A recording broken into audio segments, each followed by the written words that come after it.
by Mayday's law!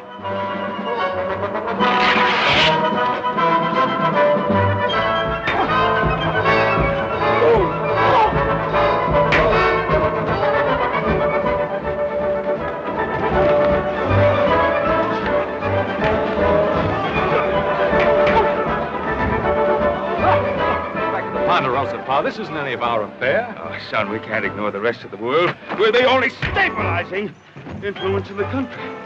Yeah, well, you sure stabilized that one, Pa.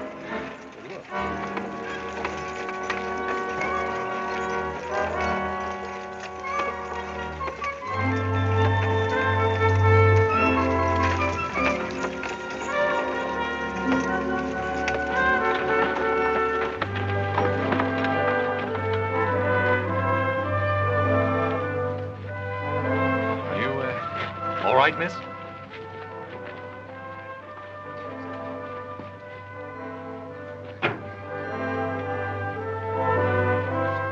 Hey, Pa. What is it? The dead man. Who is it, miss? It's himself. Himself? Me sainted father, Kevin O'Toole. Are you able to tell us about it? Cooking breakfast I was this morning on me mother's stove. Himself was a great one for hot cakes. He strangled and died. From the hotcakes, ma'am? Do you question my cooking? The hot cakes, he says. 'Twas the air that choked him, just as he said it would. Annie, he says to me, one whiff of that heathen air and I'll die. He said it and he did it. Thank you, I'm all right. He wouldn't want me grieving. As a matter of fact, I'm proud of him. Proud of him? Why not? It's the first time in his life himself ever did exactly what he said he'd do. Well, we're all dreadfully sorry, miss. If we could offer you the hospitality of our ranch until you return home. Why, don't you talk grand, though. Oh, thank you. I'll be staying here. Here in Washoe Diggins? Half a minute. There we are.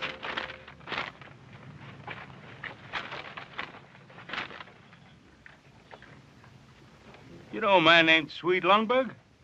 Know him? Many's the time I've knocked the corners from his head with a skillet. I know him. Now, will someone guide me? All right. No, maybe you better go with the horse. This is my brother, Miss O'Toole. He'll see that no harm comes to you. My, ain't you the big one, though? Thank you.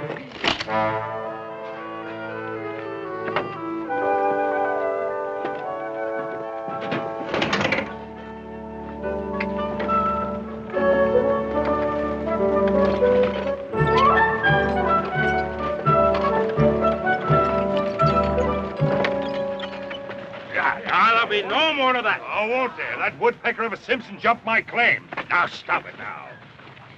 Now, in the absence of formal law, you still have your miner's law. But who's to enforce it or decide on it? Appoint yourselves a referee. Or if you have a serious dispute, hold a miner's court. I'll hold with that. But there ain't anybody around here I can trust. Except Ben Cartwright himself. Yeah! Thank you, fellas. Thank you, Clayton. But I'm afraid my time is fully occupied. Well, we'll vote on it. All those in favor of Ben Cartwright acting as dispute referee, speak up. Gentlemen, please. Well, if you feel that I can help settle your current disputes, but remember, it's only a temporary arrangement until you find somebody permanent. All right. Looks like you got yourself a job, Pa. So have you, younger brother. You get yourself back to the ranch and see how the boys are doing with the cattle branding. And just what'll you be doing? Well, I'm going to get that girl out of town before we get into a dispute that even Pa can't settle.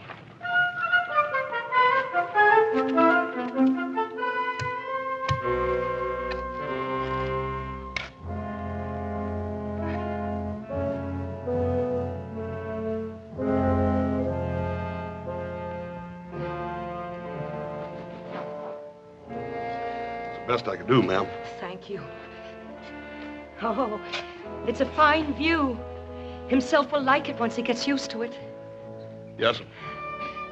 Oh, all this hard work in the heat of the day. You poor man, you must be starved. Well, I can always eat, ma'am. If it ain't no bother. Oh, on that stove a bother? Why, it's like a friend to me. It's one thing I understand complete. Thank you. Well, Hoss, looks like you took care of things. I had to put him someplace, Adam. Well, I guess it really doesn't matter. Well, now, Mr. High and Mighty, it matters a lot to me. I really meant no disrespect, miss. It's just that, well, we hadn't fully checked your claim. You see, Swede Lundberg had 2 claims. And this is one of them. And it's here I am, and here I stay. Miss O'Toole, I assure you, my only concern is for your welfare. True that one again. What? Speak plain, to the point. Then I'll do exactly that.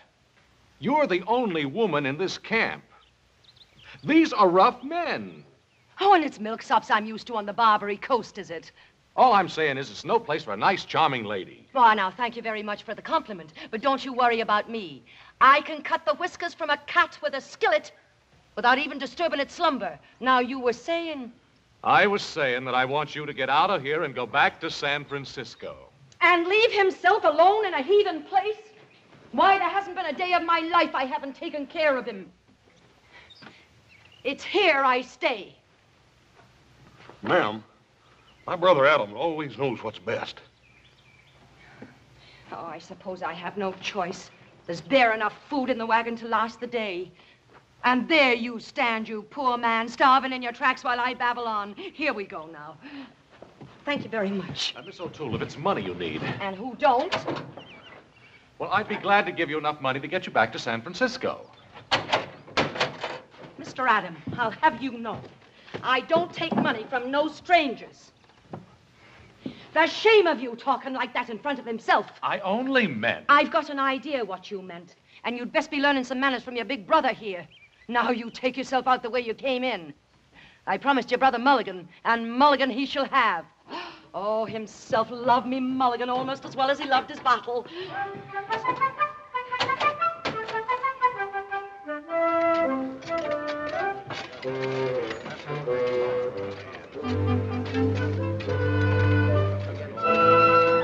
Woman cooking, that's what it is.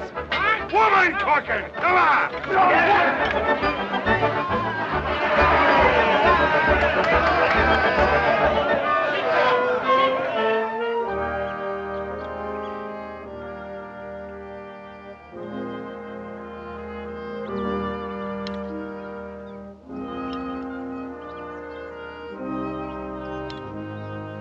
Oh, you poor starving dears. Listen, if you'll all pitch in together and get me a big pot and some spuds and onions. Onions?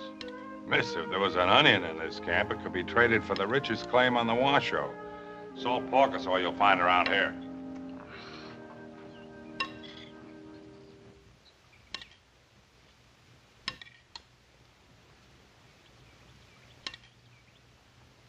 Miss O'Toole, if you won't accept money from me... You trying something with this lady? But he ain't getting no place with it. I'm only trying to help her. I told you, I don't take money from no strangers. Who's offering you money?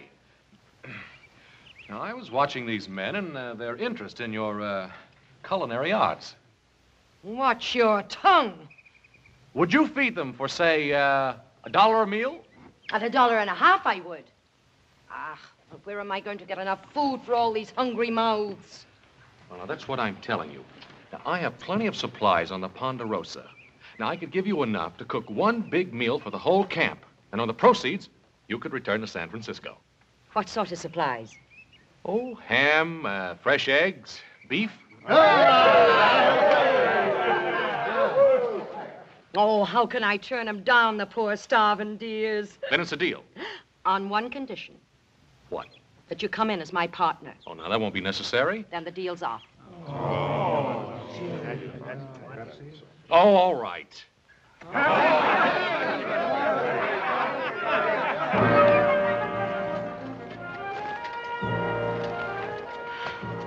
Oh, a lovely thing it is. Adam, you're a darling man. And to think I took you for a snibberblot. A what? A snibberblot. 'Twas a saying himself had for the nabobs that lived on the hill and looked down their noses at us on the Barbary Coast. I mean no offense. It's just your grand manner. But, Adam, you have a heart, and I could kiss you for it. We'll need a name for the place, a menu with prices.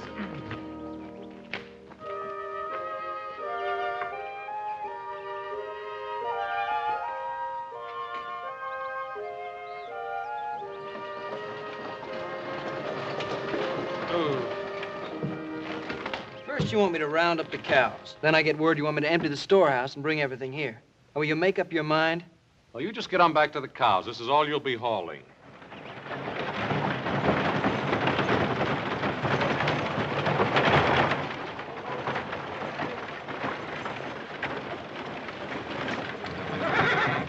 Whoop.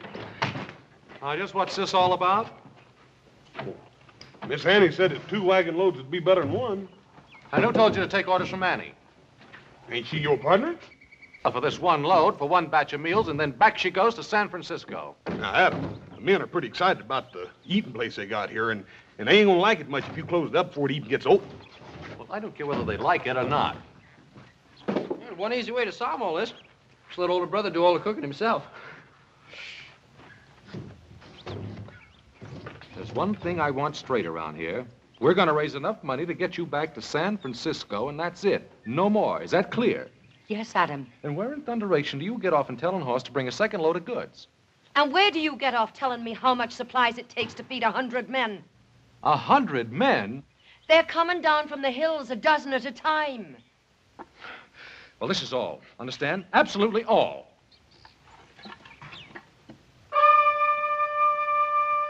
Well, where's the bill of fare? Adam, I can't write. There you are. A snibberblot, and I knew it. It ain't like I didn't want to have learning. So don't stand there and look down your nose at me. Annie, I wasn't criticizing you. You was, too. You with your fine words and your grand airs. Oh, really, what difference does it make? Now, just by luck, I happen to know how to write. We're partners, aren't we? Mm-hmm. All right. Now, what's the name of our grand establishment? The square meal, that's what they all say. You know, I could have learned to write if I'd had a chance. Of course you could. There we are. How do you like that?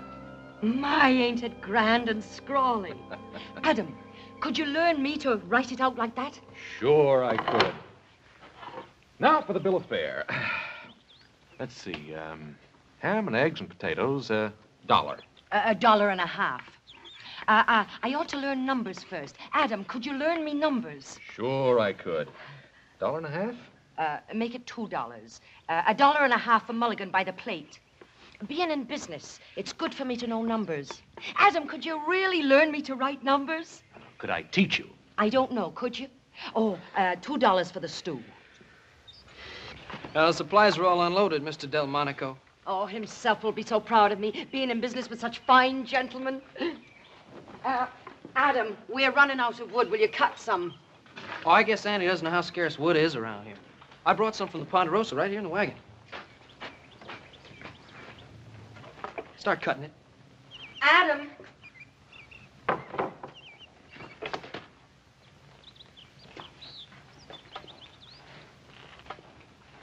Yeah? Look, in spite of me ways, there's a heart in me. I mean himself. But you see, he wouldn't want me grieving. Oh, Adam, you're a good, kind man. I'm doing no more than anyone else would do, Annie. But you are, offering to learn me figures and how to write and all that and to speak like a real lady. You and me is going to make $1 million. You and I. That's right, darling. The both of us.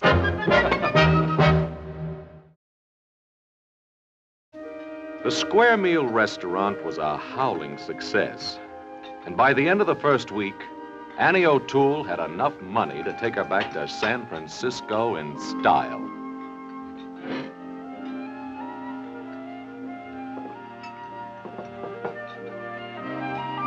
But Annie showed no inclination to leave. And I discovered that although she couldn't write writin', as she put it, she did have quite an eye for business.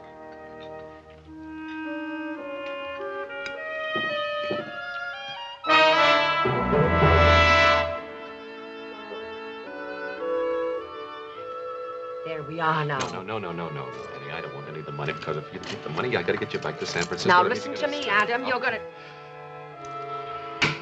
I tried my best to get out of that partnership with Annie, but Annie wouldn't hear of it. My darling. Pa, too, had gotten in a lot deeper than he had planned. I decided it was time for all of us to get out of here and get back to Ponderosa, where we belong. Washimala, you know like a hop sing cooking? You like a Missy Annie O too. All right, I quit. Now, simmer down, Hop Sing, will you? Got enough trouble with that woman as it is. Why don't you marry her, Adam? Save us all this trouble. You know, if she doesn't stop grub-staking every miner that comes along, she'll wind up owning half the Comstock. Hey, you know, you're making more money by accident than most men make on purpose, you know. No, I tell you, I'm not her partner. Yeah, well, don't tell me. Tell her. Boy, she can sure cook. You go her house eat. You know like a hop sing cooking. Now, wait a minute, Hop Sing. That isn't what I meant. That ain't what I meant.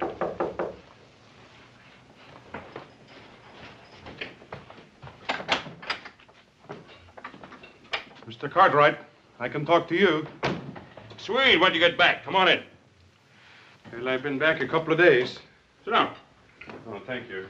Oh, am I glad to see you. We have a mutual friend in town, Annie O'Toole. Well, this here's what I come to talk about. They tell me you settled all the complaints, Mr. Cartwright.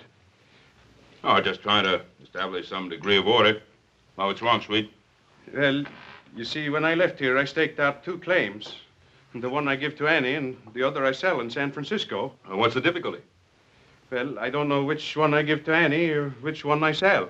Well, that should be simple enough. Annie has her claim, and I assume the man you sold to has his. Adam, have you ever tried to reason with Annie O'Toole? Well, I guess we ought to look into it, pal. All right. Well, Miss Cartwright, it seems clear enough, doesn't it? I'm obviously the legal owner of the Sweet Lumber Claim Number 2. Yes, it would seem so, Mr. Spain. And by simple process of elimination, Annie O'Toole must own Sweet Lumber Claim Number 1. Yes. Then I insist you throw her off my property. Mr. Spain, we're not here to throw people out. We're here to settle disputes. Maybe we talk to Annie about this.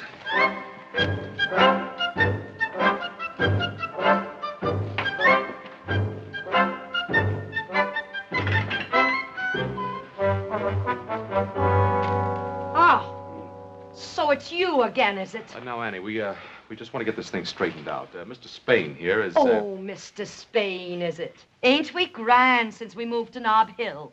Mr. Gregory Spain. Trapdoor Gregory he was when I knew him. Let's stick to the facts. The fact you'll have. The biggest thug and Shanghai artist on the Barbary Coast he was. Mr. Trapdoor Gregory. Must I listen to this witch? You be careful what you call her. And ain't you the fine one, trading your claim to this scum here for a bottle of whiskey? And it wasn't a bottle, it was a keg. And, well, it was for himself. Sort of a wake, it was. Oh, a wake, was it? Why, you didn't even know himself had passed to his reward. All very interesting. Get them out of here. I'll get a crew in here, tear down this restaurant. The grave has to be moved, of course. You snibberblot! You miserable little snibberblot! Putting on airs with me! I knew you when you was picking pockets off drunks in the gutters, I did. And didn't himself go to work for you when you first got into the Shanghai business? Springing the trapdoors, he did. Under the bar stools. The best trapdoor springer you ever had. You said so yourself. Yeah, he was all right. And did he ever come home with $1 in his jeans? No, he didn't. You paid him his wages in whiskey, you did. Keep her away from me. Ah. He ain't even worth denting me pan on. Sweet, is this claim number 2? Or ain't it? Well, I think so. I just don't remember. You don't remember? Well, I was sort of excited. You was drunk, that's what you was. Annie, get your claim notice. Now, this is claim number 2, and your notice says claim number 1, then I'm afraid you're on the wrong property. Oh, Adam, Don't let him move himself from his resting place. Annie, we may have to. I won't do it. Please. Annie, get your claim notice.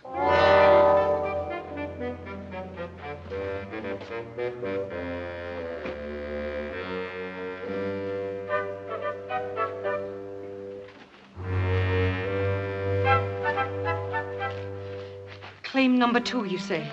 You read it, Adam. You know how poor I am at reading.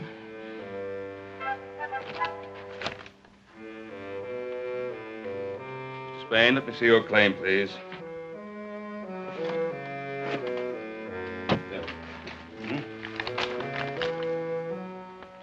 They're both for claim number 2. What? You altered yours. It's a forgery. I'll throw you out of here and himself along with you. No, you won't. No. This can all be settled, but not in this manner. Come along, Mr. Spade. Oh, Annie, this will get you no place. Gregory Spain, snibberblot, thief, crook. That's what he is, accusing me. Annie, one of these claim numbers has been altered. Oh, Adam, I just don't understand business. Annie, did you change your claim number? Oh, how could I do it?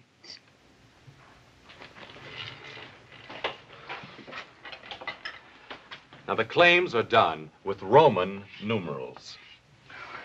I don't know nothing about it. I never met a Roman in my life. Annie, is that what you did? Adam, you know I can't write. Oh, all right, forget it. Pa and I will straighten it out.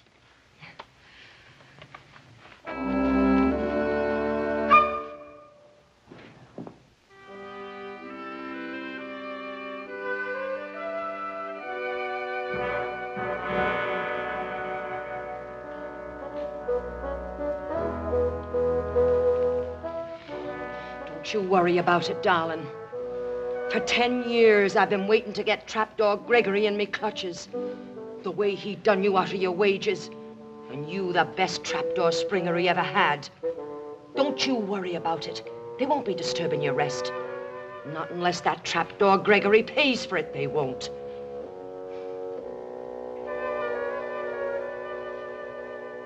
I demand my rights. All right. Now, sweet, surely there must be some way you can remember. Which stake did you claim out first? That would be claim number 1, wouldn't it? I just don't remember. No, that wasn't it. I think I got it. I think I know. I left my tools on claim number 2. I picked my shovel, and then I got excited. You got drunk. Then wherever we find the tools, that's claim number 2. And that's my claim. Can you identify the tools? Well, yeah, sure. I got the first letters of my name burned in the handles. Will that satisfy you, Annie? Oh, sure, Adam. Oh, I only want to do what's fair. Well, I'd best be getting back to the restaurant. All right. Now, quiet for a minute. Here's what we'll do. You'll go down to the claim and take a look. And if the tools are there, that'll be claim number 2. Agreed? All right.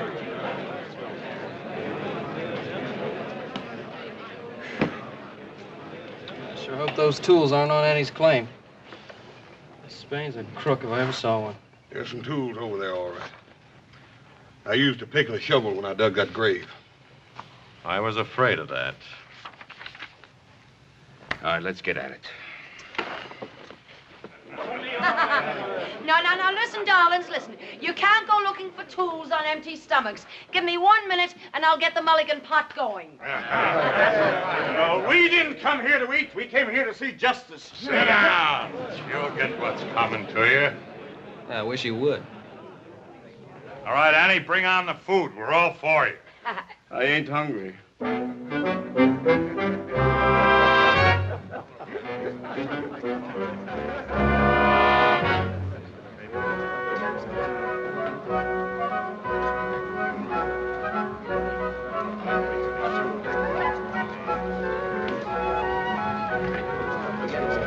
Annie, you promise you will abide by our decision. Oh, yes, I will, Adam. But that trapdoor makes me mad, strutting around like a peacock. Just because he's moved on to Nob Hill, he thinks he's a big typhoon. Tycoon. A typhoon is a big wind. That's him.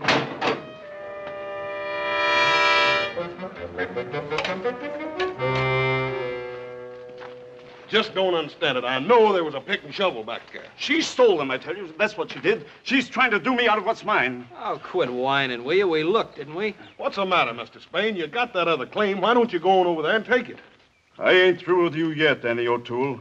I'll have what's mine. Why don't you go spring a trapdoor? Come on, little Joe. Goodbye, ma'am. Annie, I don't know what your game is. There you go, suspecting me.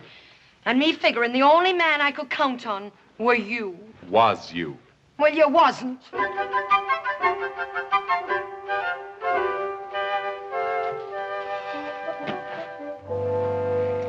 Oh, Adam. I've known Trapped almost all me life. A cutthroat, thief, that's what he is. Oh, I can believe that. And that's why I hate to see you antagonize him. Now, look, Swede's other claim is near here. Why don't we get the men and just move the restaurant? But what about himself? There'd be no need to disturb the grave. And have him know that Trapdoor was trampling all over him? Oh, himself would be turning end for end. He'd be that upset. Oh, now, Adam, why do you doubt me? You seen me claim notice today, didn't you? Didn't it have the right number? And did they find the Swedes pick and axe and shovel? No, I ask you, did they?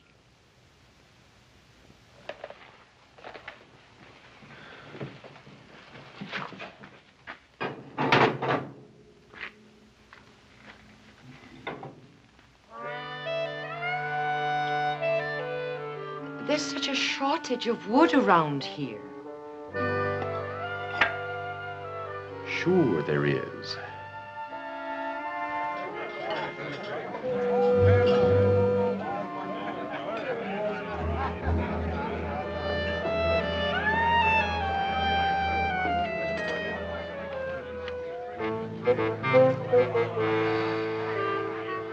Looks like Spain's getting himself a crew. Yeah, he's been at it for the last hour. Must have talked to 10 or 12 men. Yeah, he sure knows how to pick the tough ones, too. Maybe they've decided to work claim number one. I doubt it. Why don't they just trade claims? After all, one's just about like another. And besides, Annie has a father buried over there. Isn't anything sacred around here? Not where silver is concerned. It would seem that Mr. Kevin himself, O'Toole, is buried atop the richest strike ever made in the Washington. Keeping the news of the big strike quiet is about as easy as hiding an elephant under a walnut shell. Everyone wanted in on it. From the looks of it, Annie was getting her share of the bonanza, too.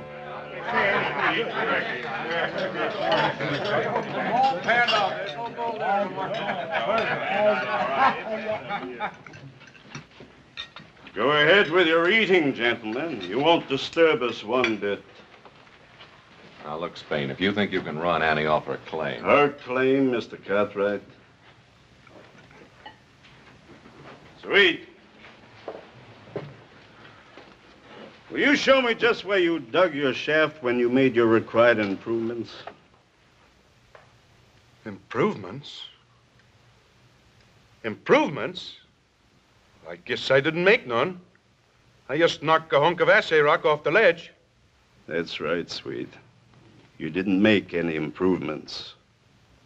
And according to miner's law, on which you Cartwrights put such great stock, if the improvements are not made within 10 days, the claim is considered abandoned. And also, according to that same miner's law, it would be perfectly legal for me to shoot any man who tried to jump my claim. Get to work, gentlemen.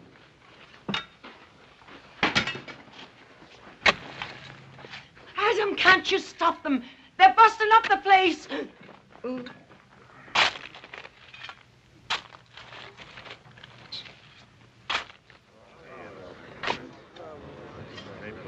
An experimental hold, gentlemen.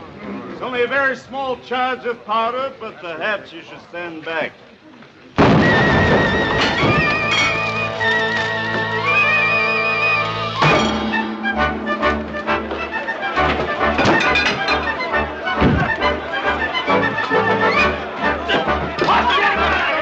Give him the heave-ho! Give it to him!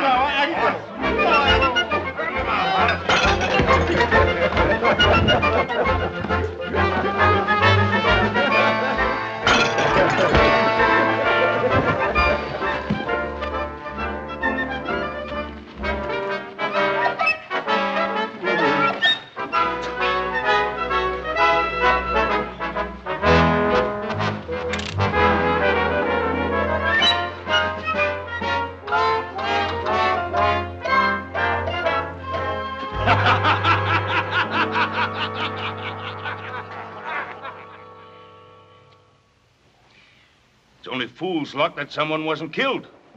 And unless this thing is settled, someone will be. It's already settled. That's my claim, and she's on it, and I mean to throw her off. Quiet! Quiet, all of you! All of you! Now, we had some semblance of law and order started here. Let's don't lose it. Now, the way I see it, the only way to settle this is to hold a miners' court. Hear all the evidence. Everyone in camp acts as jury. I'll give you evidence. Trapdoor Gregory is a pickpocket what made good, and that's all he is. Miss O'Toole. I wouldn't take his word for the time of day. Annie, will you please be quiet? Now, Pa, I think the miners' court's the right thing to do. You have no right to think. But, Pa, it's me, Adam. Well, as far as I'm concerned, young man, you are the partner of the defendant. And if you say one more word to me before the trial, I'll fine you for trying to influence the referee.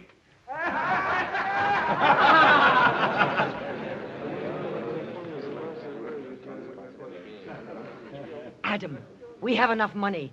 Let's buy us another judge. Annie. I was only trying to help. Will you stop trying to help before you land the both of us in jail? Mr. Spain, how about you? Do you agree to the miners' court? Plaintiff agrees. Miss O'Toole? I think you're a sniveler. Miss O'Toole agrees. All right. Now you have a half hour to prepare your cases. Annie, I may as well tell you right out. I don't think you have any legal right to this claim. Well, Adam, I wasn't thinking of legal rights. I was just trying to think about human rights. You know, I'm human, same as anybody else. Of course you are, Annie. Oh, I don't mean to complain, Adam.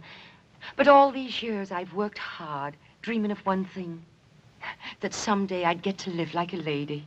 Annie, why didn't you get married? Oh, I wanted to. But nobody ever asked me.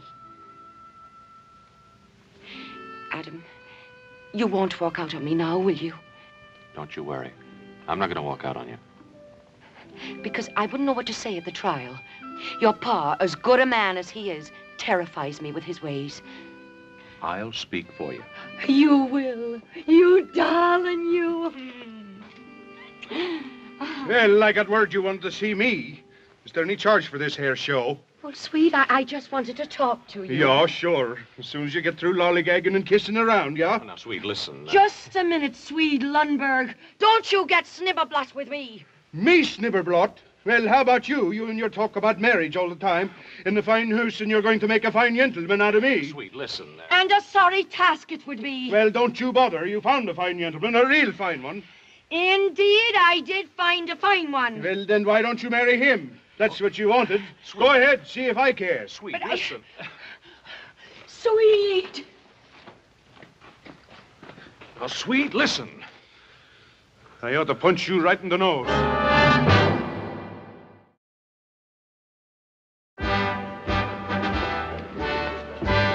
Things look bad for Annie, Adam. We've been keeping an eye on Spain. He's been buying liquor and bribing every drunk in town. There's more of those than there are the others. Looks like you got yourself a paid-off jury, older brother. Court will come to order. Take off your hats. Mr. Gregory Spain.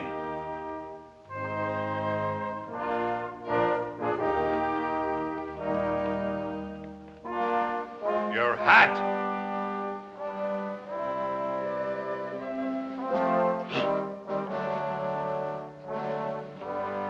My case is simple, and I throw myself entirely on the mercy of these honest men and the honorable judge.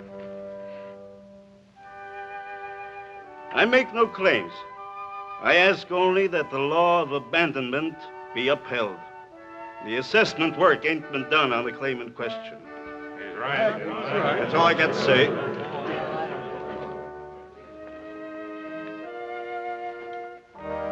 Your hat.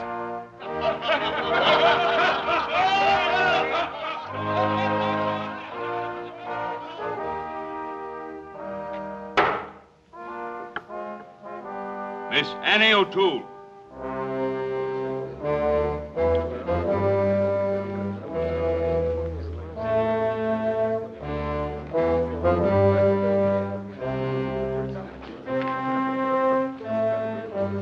Miss O'Toole.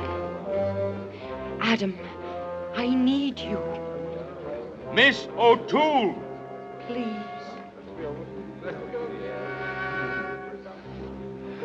As one of the partners of Cartwright and O'Toole, I'll present our case.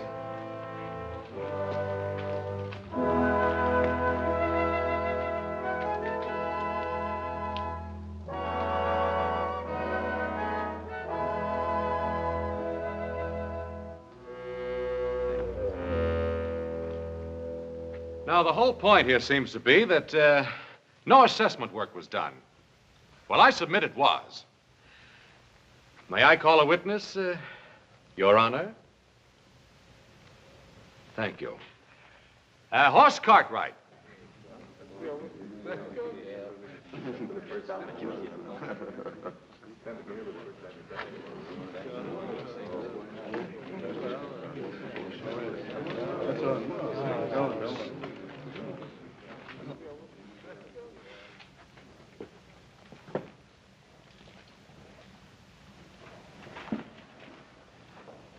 Now, Horst, did you or did you not dig an exploration shaft on the disputed claim the very first day Miss O'Toole came to Virginia City? Yeah. Yeah, I dug a hole. It's Just answer the question. Yes, sir. I dug a hole 6 foot deep, 6 feet long, and 3 foot wide. Gentlemen, that satisfies the requirements.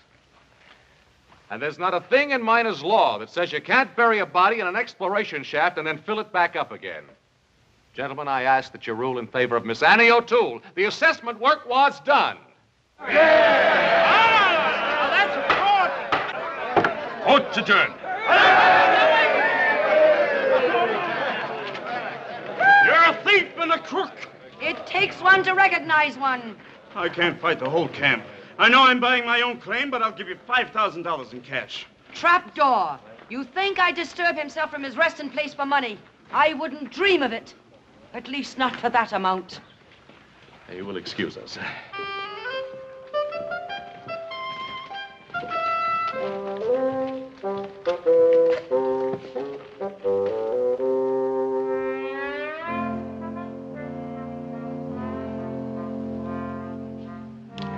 Think of him sleeping there, right on top of $1 million and not making a move to do anything about it.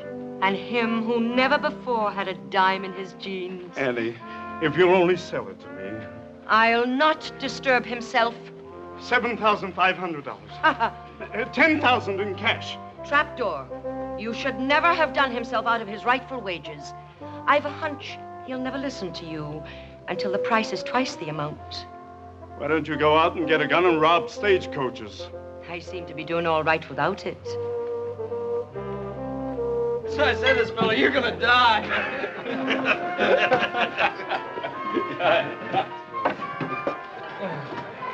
Hey, Hopsy, is this what you do on your day off? Missy Annie teach Hop Sing make a very fine Chinese dish, Hong Kong mulligan. Bye, you no have a common restaurant no more. Oh, you're doing fine. Annie, $25,000. I'll speak to himself about it.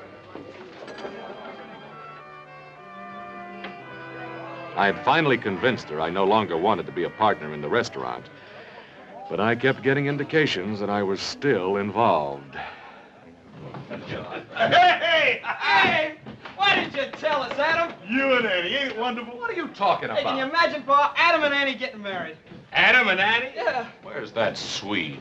Oh, he went prospecting. Prospecting where? I don't know. I think he said Africa. Africa? Son, how far's this thing gone? It hasn't gone anywhere, but it's about to. Adam, don't you hurt Annie's feelings. It wasn't her feelings I was thinking about hurting.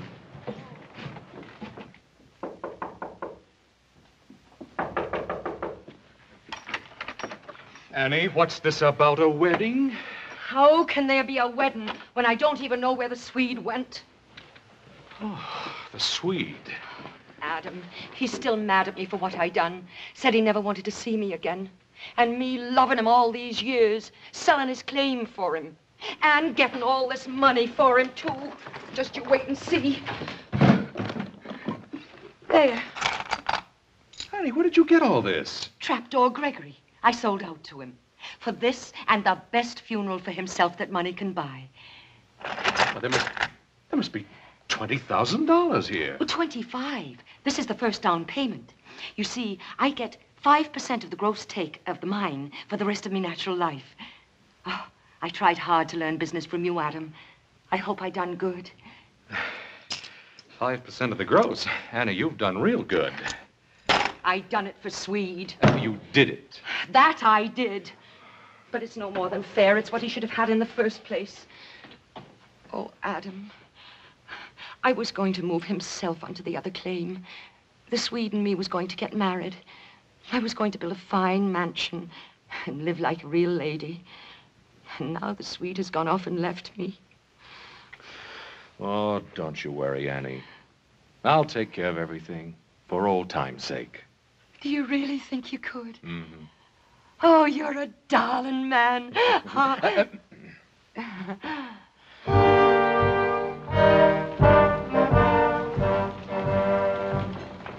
It took a bit of doing, but we did it. And it was quite a day. Kevin himself, O'Toole, had a funeral the Comstock would remember for a long time to come.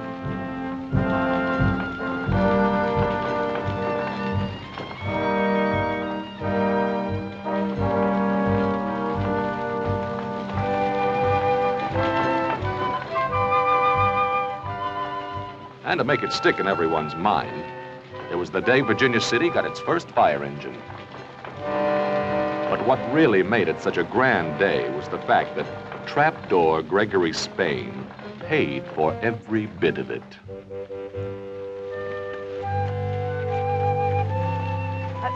Would you turn him around so he can see the new saloons?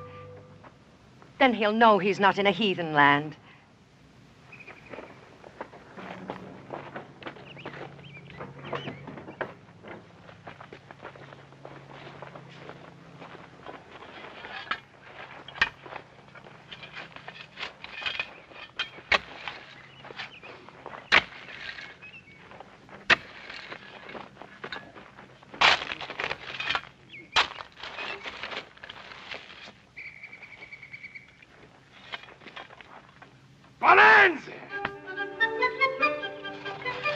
No, not again. Gregory Spain's Lundberg No. 1 became a famous mine. But it wasn't 1/10 as rich as the one on the Swede's other claim, which turned into one of the most fabulous strikes of the whole Comstock lode. The Swede? No, he hadn't gone to Africa at all. It meant roisting every saloon on the Barbary Coast, but we finally found him and even dried him out. And after paying their respects to himself and his ever-loving monument, the Lucky Stiff Mine, Mr. and Mrs. Lundberg embarked on a trip to Europe to soak up culture and achieve Annie's dream of really becoming a lady. And when they came back, Annie and the Swede built themselves a great mansion on the road between Virginia City and Reno. And I wouldn't be surprised if that mansion would still be there 100 years from today.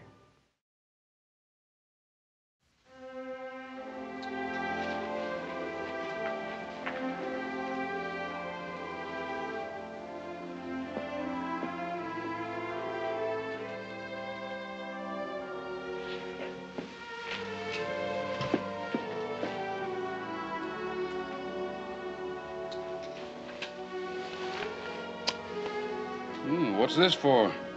Because I love you. And because this is my engagement party. Now remember, you promised no talking about mine business tonight. Promise? I promise.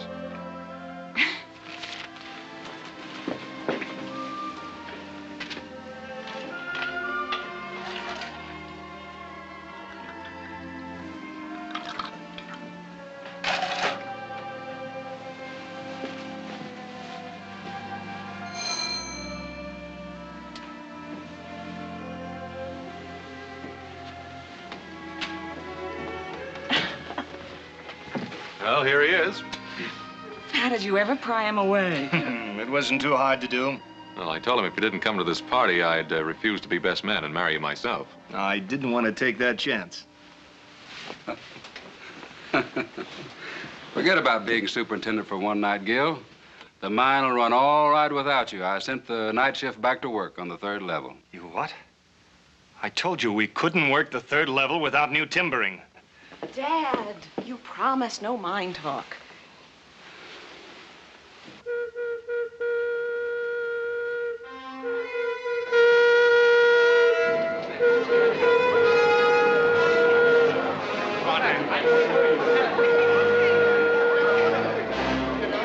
Gil, cave in, 3rd level. The whole shift is trapped.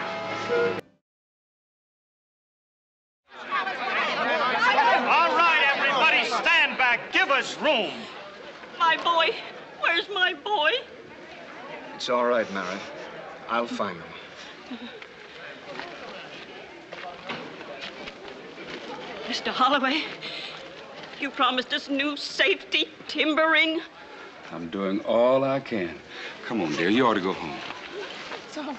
You'll be all right. I know you will. You said that 3rd level wasn't safe, but you sent the shift in anyway.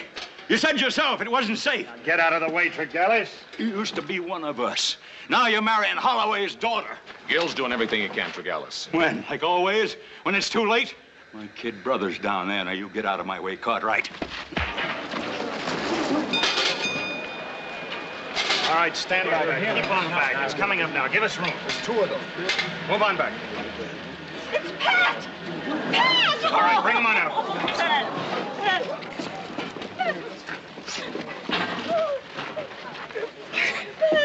Thank God you're here. East slope, 3rd level. Every timber seemed to buckle at once as they set off a blast above us. Same as last week. Every time it's the same thing. Move out of the way. You're not going down there, are you? If I'd stayed down there where I belong, this might not have happened. Don't let what Tregellis said get under your hide. If my kid brother was trapped down there, I'd think of something worse to say than Tregellis said.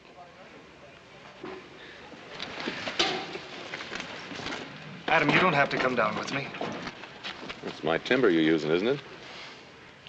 All right, Bud. Let it go.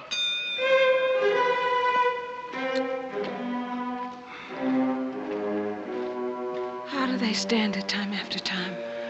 It's like living on top of a powder keg waiting for that disaster whistle to blow. It's part of mining, Helene.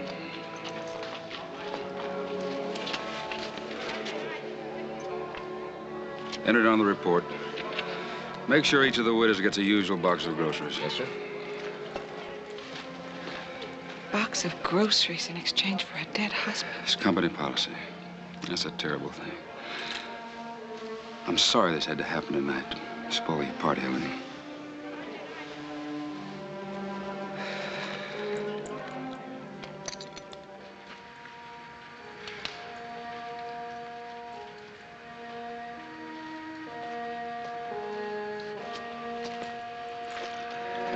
This is ridiculous. It's 2 o'clock in the morning.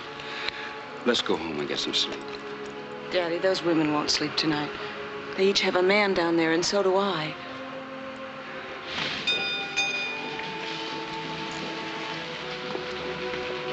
Gil. Oh, Gil, are you all right? I'm all right.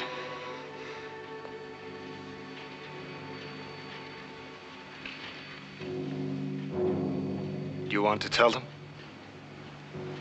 Tell them what? That there's nobody else coming up out of there. Not tonight. Not ever.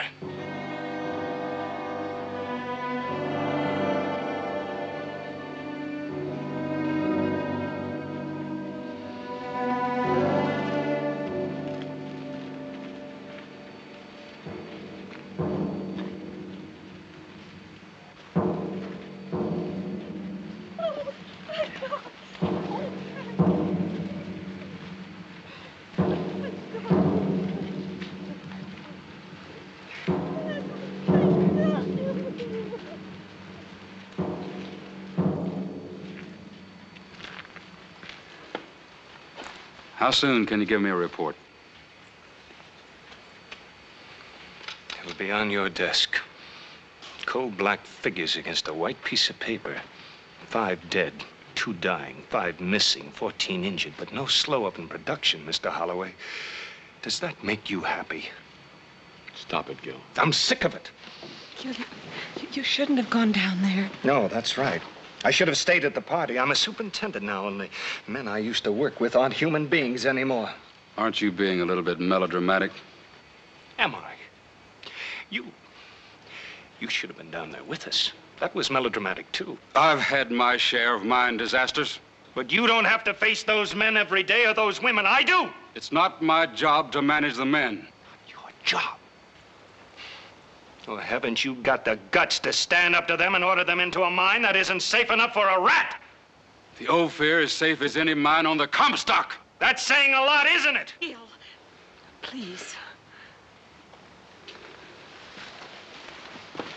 What were you doing down there? I was checking the timbering. I've got a man hired to do that. I know. Philip Dietesheimer. I was hoping to talk with him. I run the Ophir mine, Adam. You sell me timber for that mine. It's worked out very well for both of us. Suppose we keep it that way.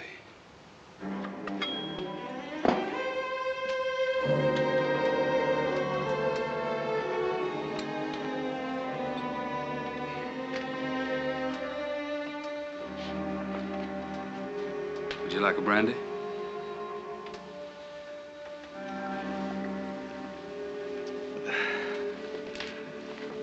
You must be tired, Helene.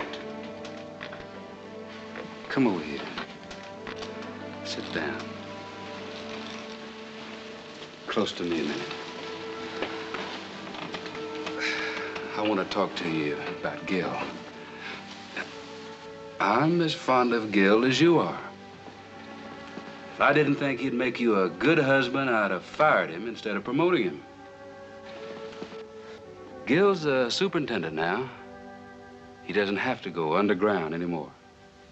Daddy, those men are his friends. You can't expect him to forget that. I had to forget it. It's a lesson I had to learn. Stay on your own level. That's my job, and I have to do it. Don't you think I have bosses? My bosses have no faces, no hearts, no souls. But they've got a stock certificate. If I get soft or sentimental, they use it as a club to beat my brains out.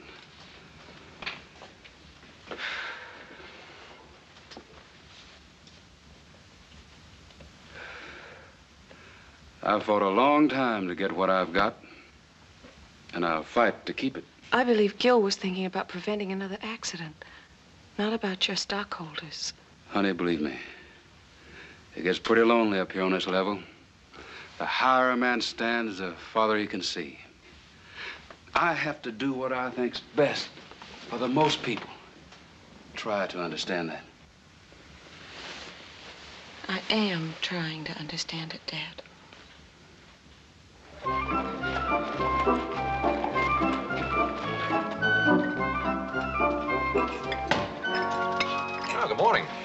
How'd you get into town so early? I yanked him out of bed, that's why. Coffee? No, thanks. Gil, you still think it'd be worthwhile for me to talk to Dietesheimer? My future father-in-law doesn't seem to think so. But I still do. That's why Holloway likes you. You stand up to him. Hey, who's gonna pay for this? I don't know.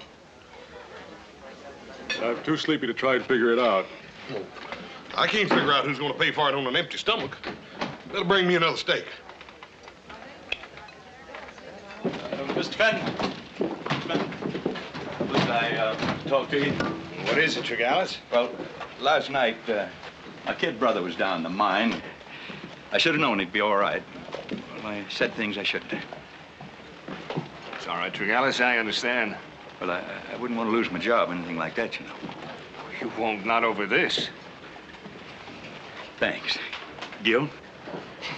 Same old Gil, you ain't changed. And listen, all this talk about shutting down the mine, safety tests and all that, don't you do it, Gil. As long as there's a hole in the ground, me and the boys will go down into it. We don't want to lose no day's pay. Somebody's afraid of getting a rock on top of the head. And, Mr. Cartwright, I don't blame you for poking me in the whiskers. But, next time, don't do it so hard. Have you seen Philip Dietesheimer? Dutchman? I don't understand that one. He's the only man I ever knew who could look a hole straight through you without even seeing you. Well, has he been around? He's been down in that hole since 10 minutes after you left last night. Either he comes up for air pretty soon, or he's going to find nobody here to work this hoist when he rings that bell. Will you stay around for a little while? Take care of this for me, will you, Casey? Gil. Gil, I've been looking all over for you. Not now, dear. Adam and I want to go down below and look around for a minute. If it were another woman, I could face it, but to have a silver mine for a romantic rival. Hey. Oh, Gil, please be careful. If anything happened to you. Off you go. Oh. All right, Lou. Let her go.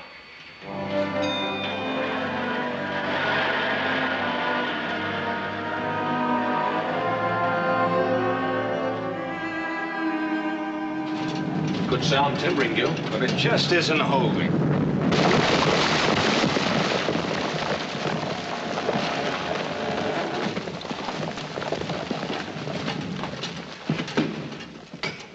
Philip Dietesheimer!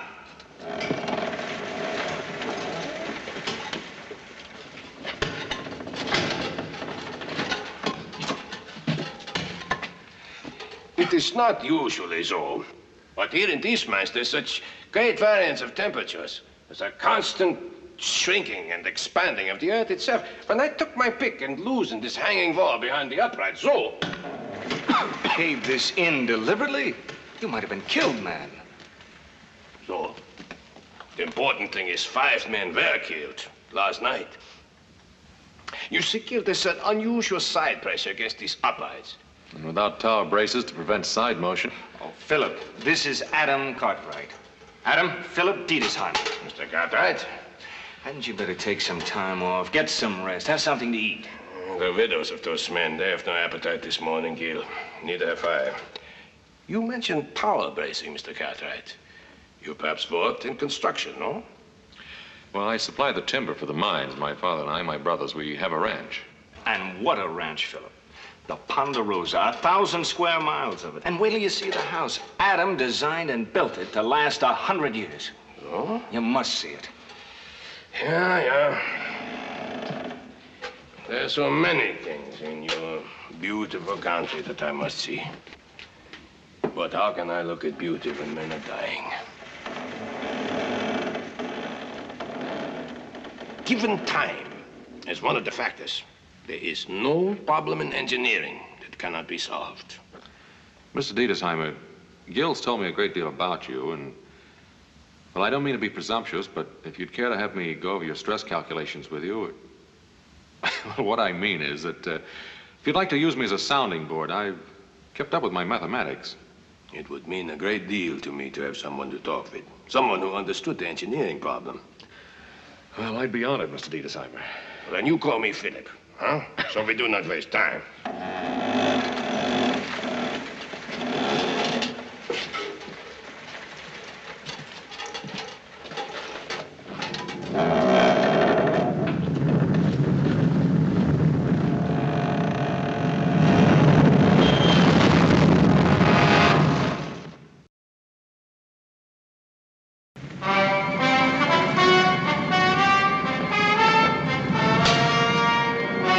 Come in here with your pigs, boys.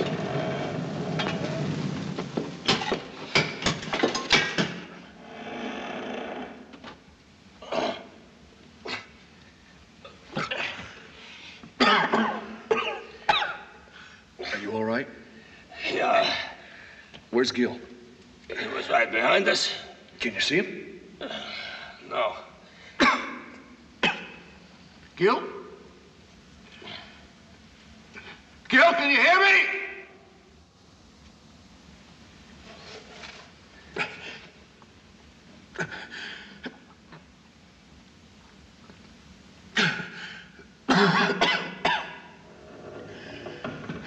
Well, what do we do now? We wait. Just as thousands before us have waited. And we think of many things.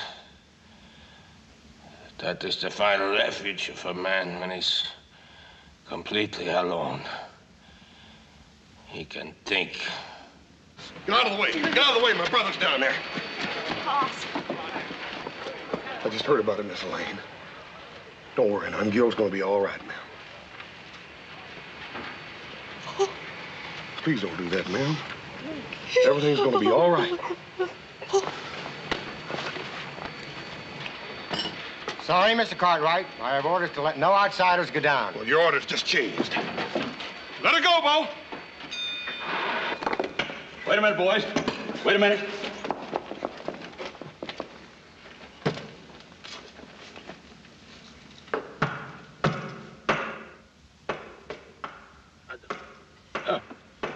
Answer them.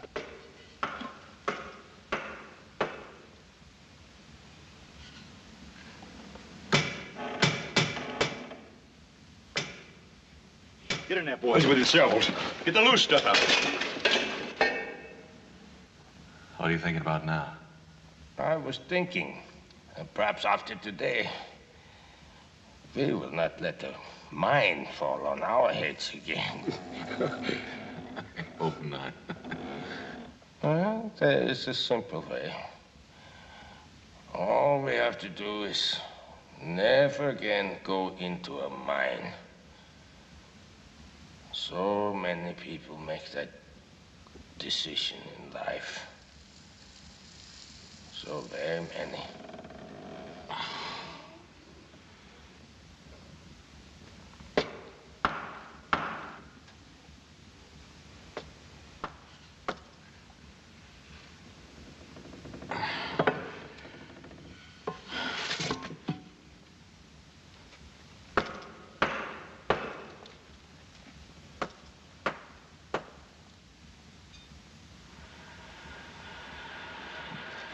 No use, boys. We may as well give up.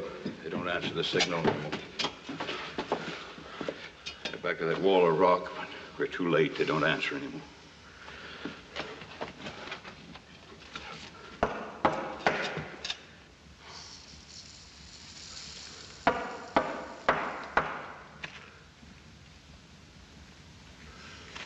Give me that shovel.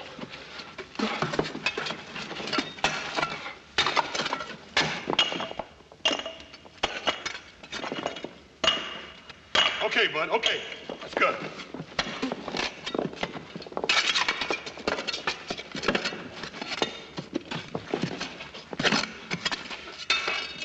Give me some light.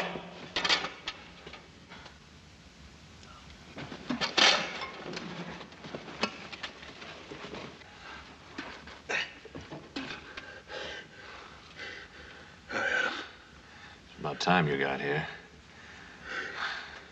Gil's back there somewhere. Adam, there ain't nothing back there but 500 ton of rock.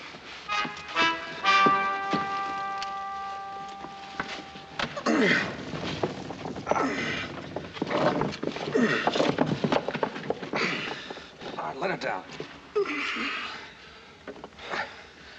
How are you, Mr. Dietersheimer? All right, Phil, see if you can make it.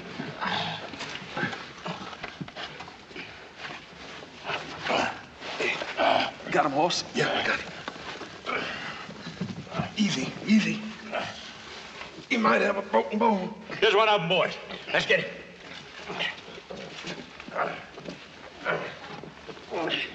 Take him out, boys. Here we are.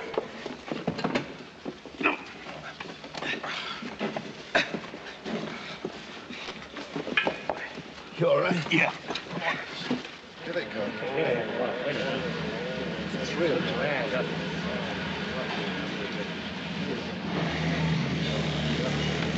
Gil.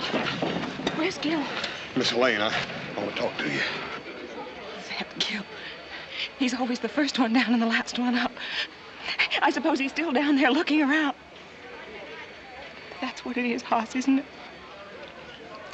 Ma'am, let me take you home. Oh, no. No, I've got to wait here for Gil. He promised me nothing would happen to him. He promised me. Oh, Hoss, tell me nothing's happened. Ma'am, I can't lie to you. I can't make it no easier on you. I've got to see him. I've got to go down. I've got to see him.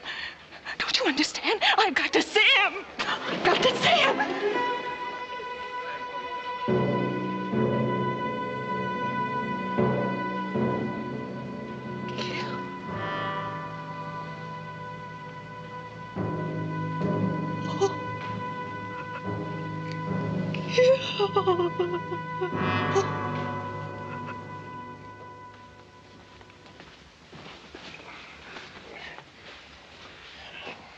Where's Gil?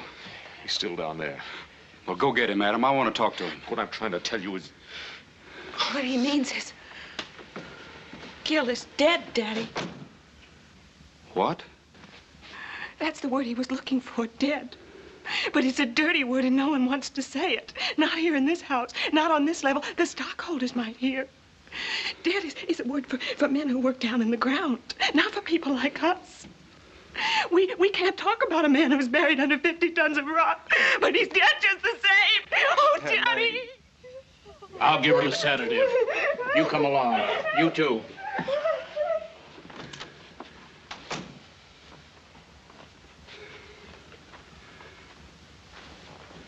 Gil? Dead? Well, I'll have to hire a new superintendent. Mr. Holloway, if that's the first thing you thought about, I feel real sorry for you. I guess that should about do it. Thanks, Doc. Mr. Dietershammer, I told you to get some rest. Now, you're pushing yourself much too far. Would you rest, Doctor, if there were a plague afoot, and that somewhere in that little black bag of yours there was a pill you knew could cure it? Would you rest until you had found that pill? Well, my head is like your little black bag. Somewhere inside it is a pill of information, long forgotten. A solution to these mind disasters. I have to find that pill, Doctor. Well, you better slow down or I won't be responsible. Every man is responsible to himself, Doctor. Does your head feel good enough to use? Let's get to work. Now. Mr. Dietershammer, I've been thinking. Are you an engineer? Well, no, but... Then I'm not in the least interested in what you've been thinking. Please go. Now, wait a minute. This is my home. At the moment, it is my office, and I want no interruptions. Please.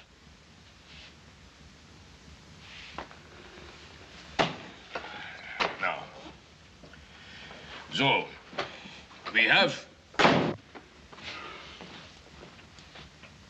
Why ain't you at work? Mr. Holloway, I refuse to send those men back down. You refuse? I believe the same as Gil. Close down a few days. Get a chance to make some proper tests and experiments. Casey, you're fired. What? I said you're fired. Gallus, can you handle Casey's job? Mr. Holloway, I never did want to see you shut down. Like I said to Gil last time I talked to him. I can get that shift back to work. See that you do. Another thing I'd do, Mr. Holloway, I'd order that Dutchman to stay away from the men. He wastes an awful lot of time. I'd tell him to take care of his own work, leave our boys alone. You're in charge. Go tell him. He's right upstairs. That is the problem, Adam, and it is increasing every day. The veins of silver grow wider the deeper they go. I know, and the U-bracing that we use in a narrow stope becomes worthless in a 65-foot wide gallery. And it is not only the overhead pressure, Adam. There's a constant side pressure as well. I want to talk to you, Dutchman. Vertical bracing and cap pieces, certainly. But it would be standing so thick that a man couldn't get through. I'm in charge now. We are very busy. And even the tower bracing you suggested. Listen to me when I'm talking to you. You're going to take orders just like the rest of the men. But how are you going to get 65-foot timbers down a mine shaft? And I want you to stay away from the men, hear me? They're down there to work, not to visit with you. And another thing, Dutchman.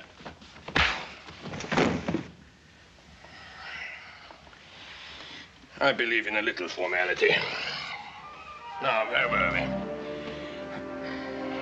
Oh, yeah. There's... Miss Helene. Miss Helene. I know you're sorry. That's not exactly what I was going to say, ma'am. Folks mean well when they say that they're sorry. It's like when my mama was still alive. Remember, I used to mash my finger and she'd kiss it and tell me the pain was all gone. It wasn't really.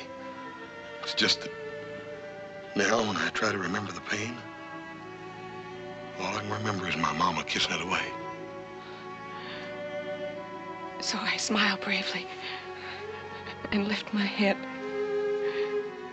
And there never was a Gil Fenton in my life. No. No, you can sometimes forget the pain, but you can't ever forget the love. Never. There's gonna always be a Gil Fenton in your life.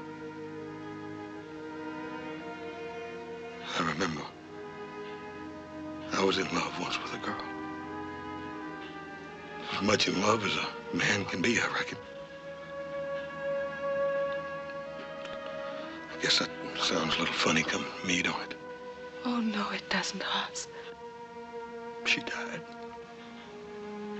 I know that my Paul and Adam and little Joe are sorry.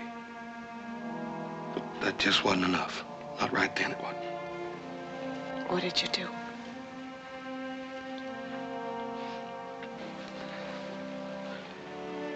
I talked to God. He told me I was just going to have to keep on living.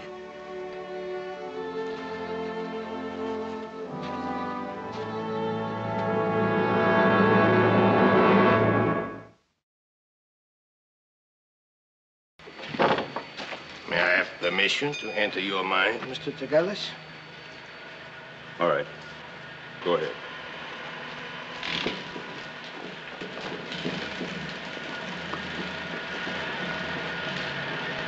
Sir. Adam told me to find you and tell you that number 6 had shifted and that the tower braces were 10 degrees out of plumb, whatever that means.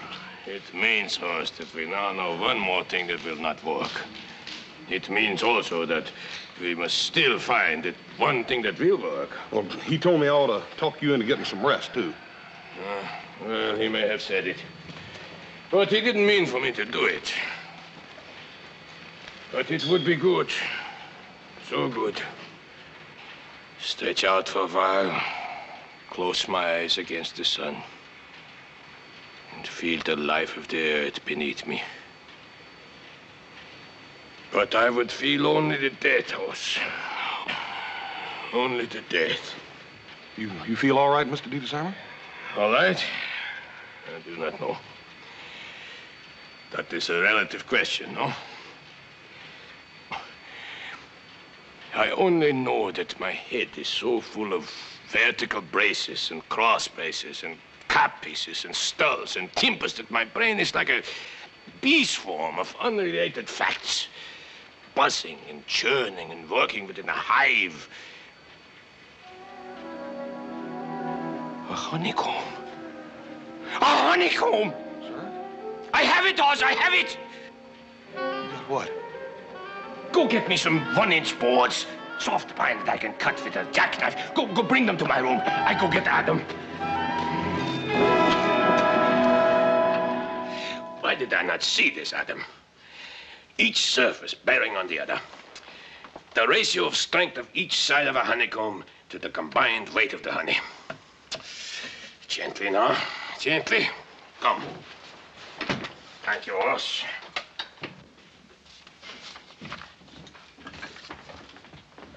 Now, what in the blazes? The solution, Mr. Holloway.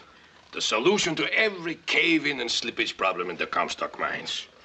Boss, please. Clean place on the table. Thank you. Miss Lean, look here what Mr. Dietesheimer and Adam built. Show them how it works, Mr. Dietesheimer. Do you mean that's a system of mine bracing? It's the most perfect system I've ever seen in my whole life. Are you such an expert? No, but Mr. Dietesheimer is. Philip, why don't you explain the principle? You see, Mr. I can see the principle. Square, open-sided, tower bracing box, bearing equal pressure from all angles. And I suppose as the stope is dug wider, you propose to add another box. Well, you can add them above, too, and you can even build a floor in it. Very interesting, gentlemen, and very expensive. We can't use it. Dad, aren't you even going to consider it? But look at it, honey. It's a child's toy, a plaything of an impractical dreamer.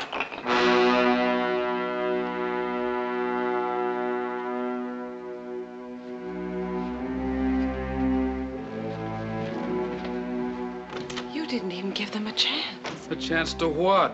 Play with toys while I've got a mine to run?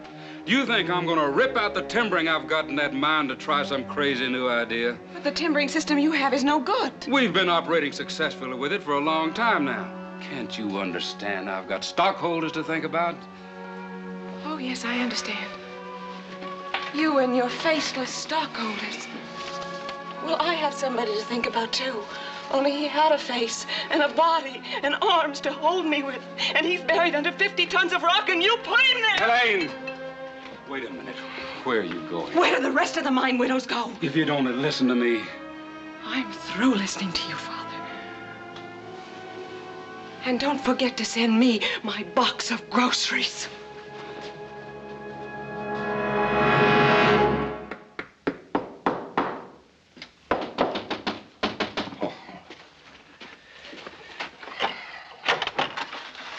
We've been looking for you. I've been looking for myself, Adam. There's new models coming along great. Well, I have created a good thing. But that is all it is. A thing, a handful of smoke.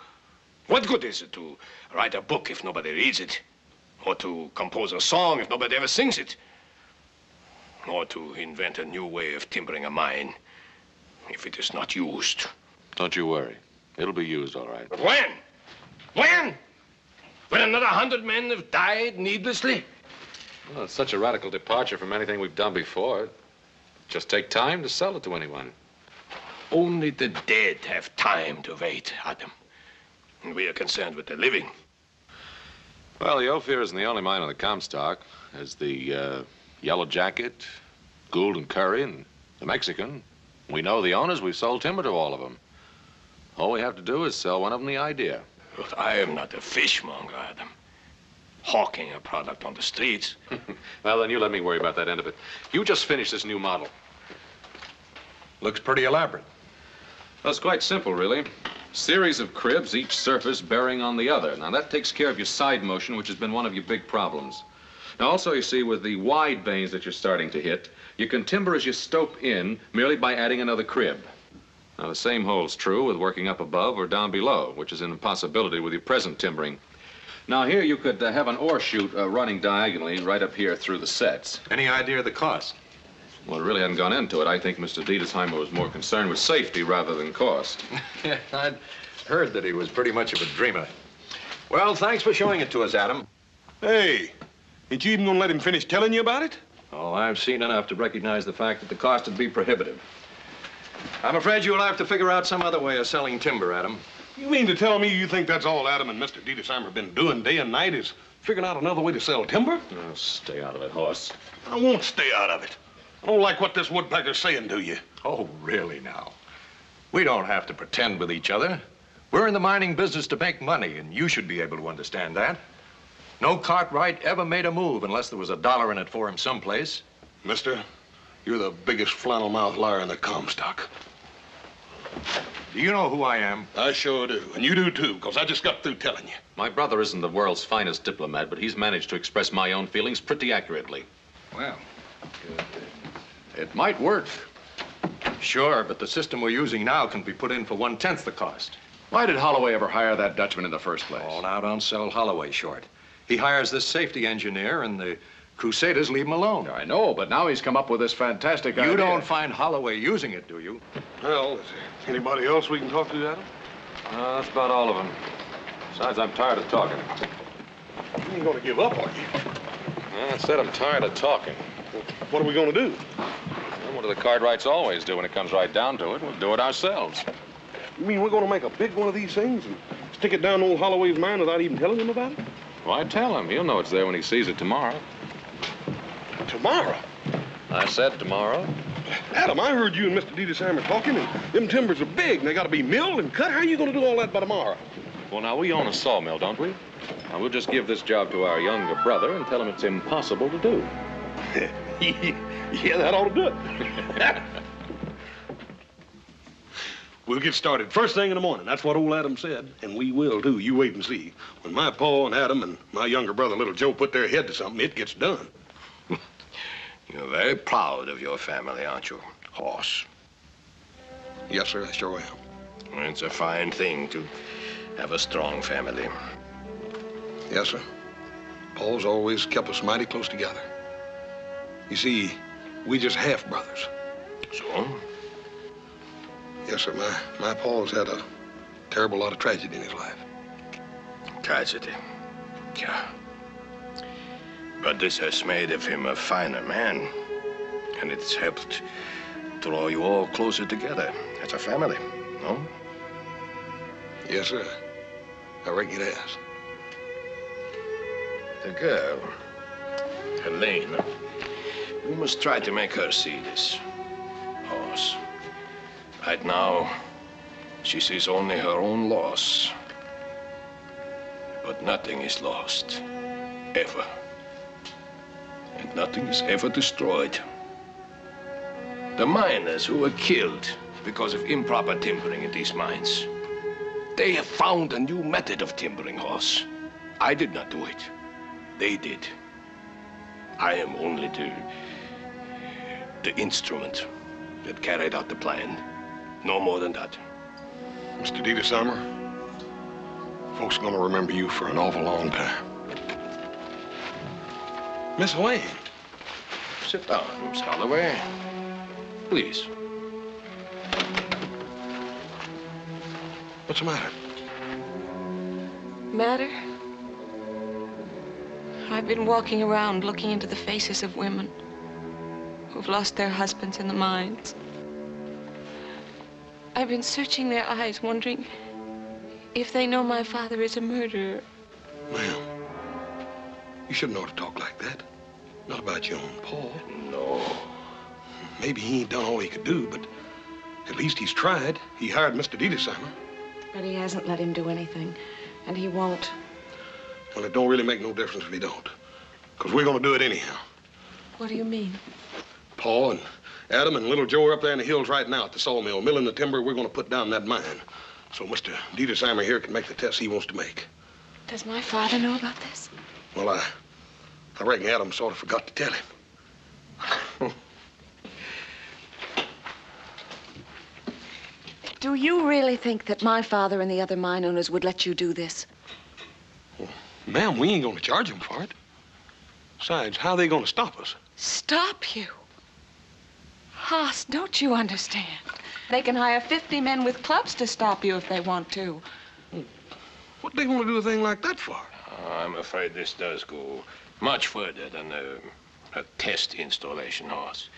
Once it's in there and the men see it, they won't be satisfied with any other system of timbering.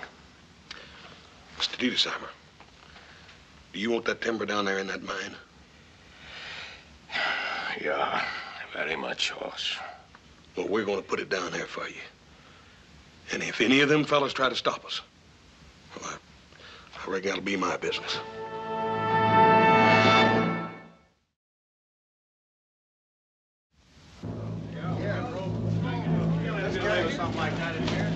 I really think they'd do it. I reckon you must know them better than I do. I don't see my father with them.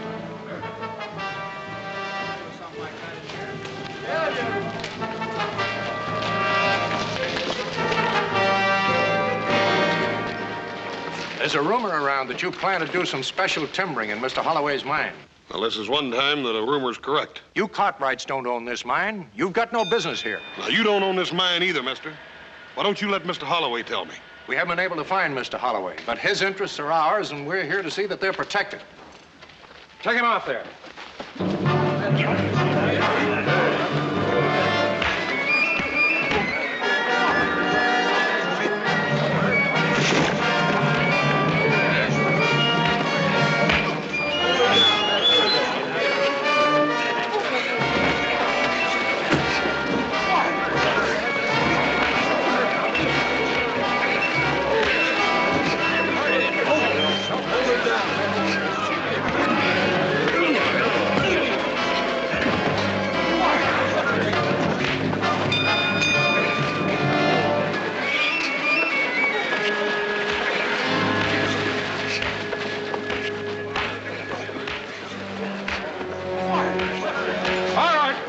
I'm still in charge here.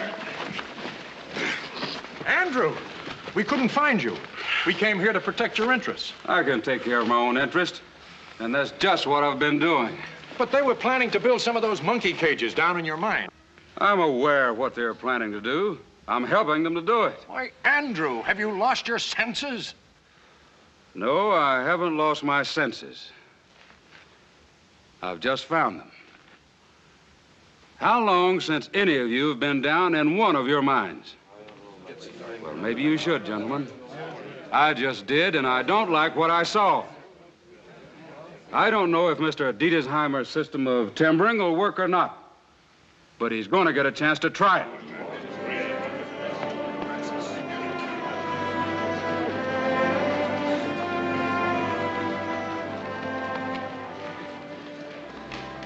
Adam and one of the boys will unload that lumber right where you want it. If you need me, well, just holler.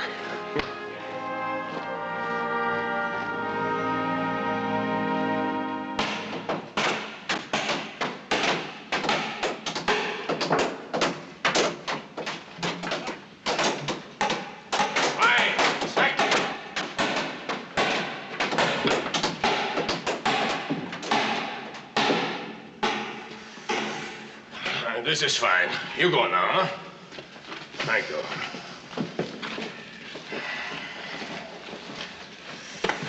Are you satisfied, Philip? It is still an impractical man's dream, Adam.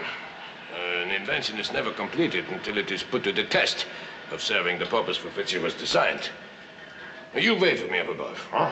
I would like to stay here and look at this for a while. Oh, no, you don't. What's the matter? I found your bag. The powder, you didn't do a good job of hiding it.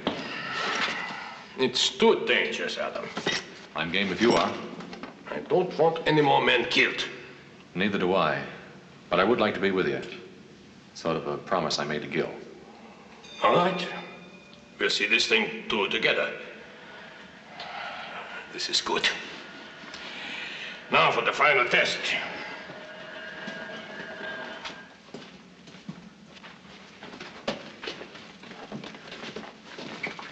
You're wasting our time, Holloway. You better take a good look at it because you're going to see a lot of this kind of timbering from now on. Not in my mind, you won't. Well, this is it. Good luck, Philip. Come.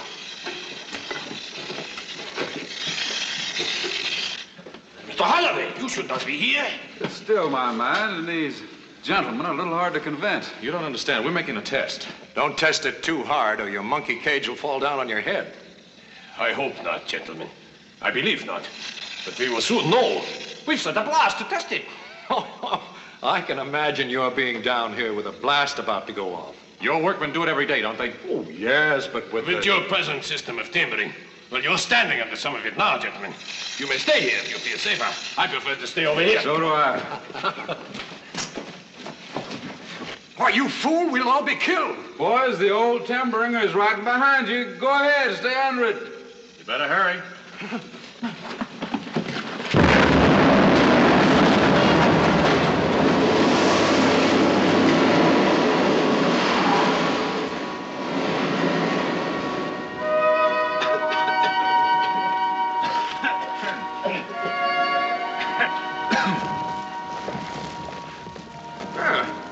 I think this held up rather well, don't you, gentlemen?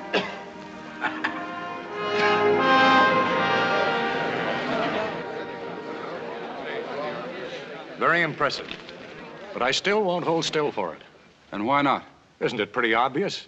This man undoubtedly has a patent on his timbering system and plans to rob us blind, collecting royalties. I'm afraid I am not so wise as you. I do not know the dollar and cent worth of a human life. I only know it is very dear. I have no patent, no desire to charge royalty. If my invention saves human lives, surely that is payment enough for any man. Wait a minute, Philip. Ladies and gentlemen, we've just made a practical test of the new Dietisheimer system of timbering. Any of these gentlemen here can attest to the fact that it was a complete success. I'm closing the Ophir till it's completely re-timbered with the Dietisheimer square sets. Every man will be paid his regular wages while the work goes on. Ladies and gentlemen, here's the man who's put an end to all the mine cave-ins on the Comstock, Mr. Philip Dietisheimer. Every mine owner will have to put in square sets now, you watch. This whole town will be sitting on one big honeycomb. It's a great thing you've done, Philip. We all did it together.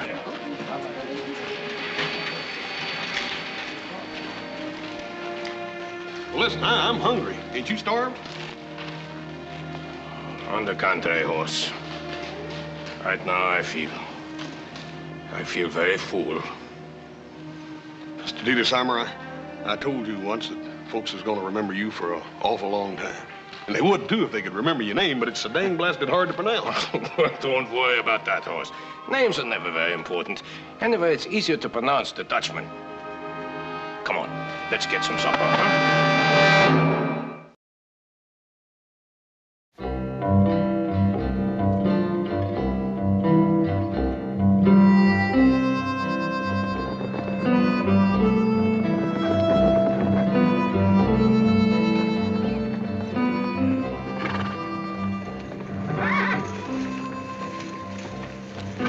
Sure hot work pushing all that cattle up into that high country. That water sure does look good, too. You know, to wait to wash off some of this grit.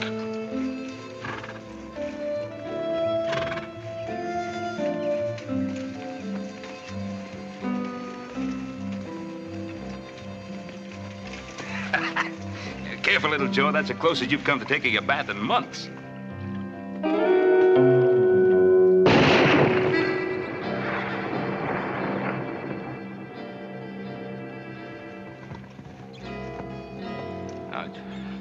Who are you? Never mind who I am. Just get off my land. Your land? What are you talking about, mister? You know what I'm talking about. You ain't deef, are you? No, we ain't deef, but are you sure you ain't got just a little bit too much sunshine, old-timer? Look, well, maybe you kind of got your directions mixed up. All right, now, don't anybody move. What do you want to go do a thing like that for, old-timer? I know my rights. The law says that I can shoot trespassers on sight. Look, you're on the Ponderosa. I bought this land, mister, and there ain't nobody going to take it away from me. Bought it?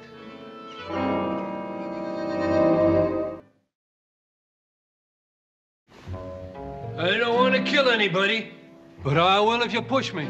Nobody's trying to push you, mister, but what makes you think this land is yours? I said I bought it. $25 hard money. I got the bill of sale to prove it.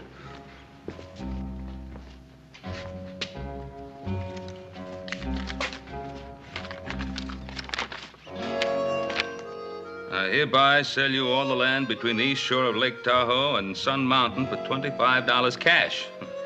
Signed, Henry T.P. Comstock. Henry Comstock. Old timer, I guess you were just one of the many who were taken in by our dear friend, Mr. Comstock. I guess you didn't know him any too well, did you? I don't have to know him. I got the bill of sale there to prove it. A bill of sale? That old thief is selling the territory in Nevada if he could get away with it. Looks like he did, too. You remember the first time we ever seen him, Little Joe? Oh, that wild-eyed old mule of his? Yeah. That black stove pipe hat that made him look pious as a preacher. You know how many men have draped this tree? 28 men and 1 woman. We figure to make it a nice round figure like 30. All right, let's get it over with. Whoa, whoa! What the name of creation's your hurry? Mind if I have a last word with my friend? Friend? You haven't got a friend within 50 miles of Hangtown. Lord, I'm ready whenever you say the word, but Lord, I hope you'll forgive me if I don't have time to tell these boys about the big new movement going on around here. What in thunder big movement you talking about? Change the name of Hangtown to Placerville. You boys hear of any such goings on around here? Lord, looks like you left these boys up in the hills too long. You know the first law they passed was there'd be no more hangings within the city limits. City limits? How far are they? Clear to the top of the Sierra Nevada mountains. That's a good 100 miles. Mighty ambitious town, Placerville. Lord, you didn't tell these boys nothing. You didn't tell them there's mighty touchy people around here, too. Especially about any unnecessary hanging. Hanging you is about the most necessary thing a hard rock miner could ever do. So we'll escort you the 100 miles over the Sierra Nevada and hang you there. I thank you. Because, Mr. Henry T.P. Comstock, you're about the crookedest, slimiest, most double-dealing, weaseling, lying, thieving, no-good claim jumper that ever hit the state of California.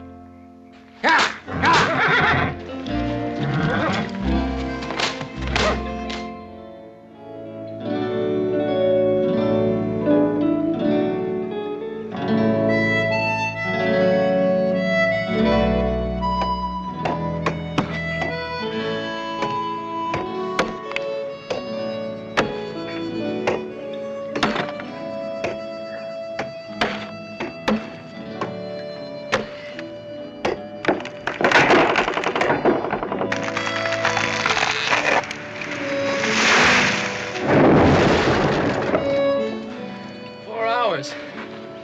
It took 4 hours to bring that thing down. That isn't such a long time, Little Joe.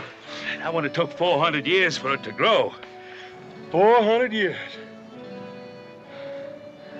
Well, that was even before Columbus sailed out of Spain to discover America. Us, there were trees that were living and growing in this forest. They were old when Christ pulled fish out of the Sea of Galilee.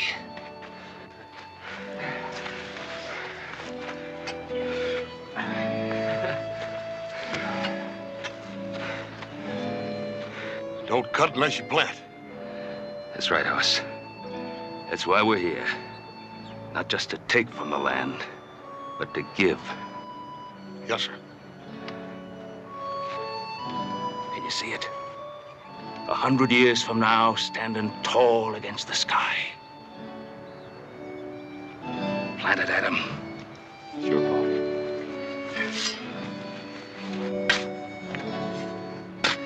Well, little Ponderosa, see you around in a couple of 100 years when you're a big Ponderosa.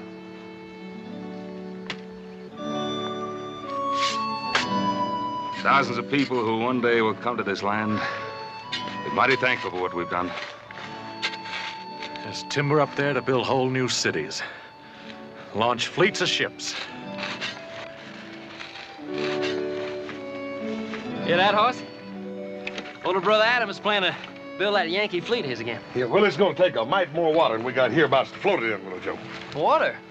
Oh, now, you don't think Adam is planning to sail his ships on just plain old water, do you? I guess you two mountain boys haven't heard. Just so happens I'm planning on ships that sail across sand. I remember walking across about 600 miles of it the last time Paul sent me to Salt Lake City to file them claim papers. How would you like to be able to do it in under 3 days? Oh, come on now. From here to Salt Lake City in 3 days? How you gonna do that? I think he's gonna fly through the air, horse. Maybe 2 days. Oh, well, maybe one day. You talking about a railroad, son? I'd be talking about a railroad, Pa.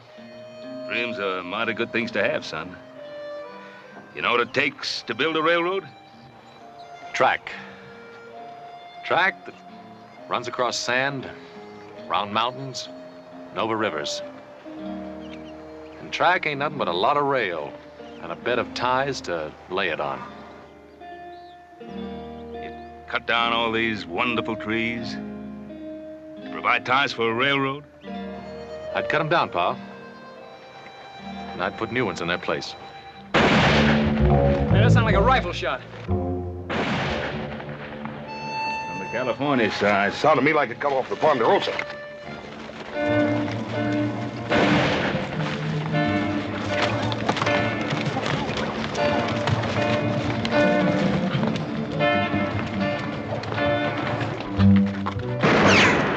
Dorothy, if you don't move fast, you're going to be key witness to a hanging.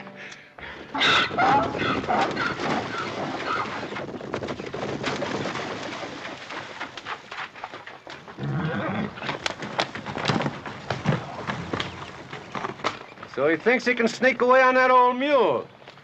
Yeah, come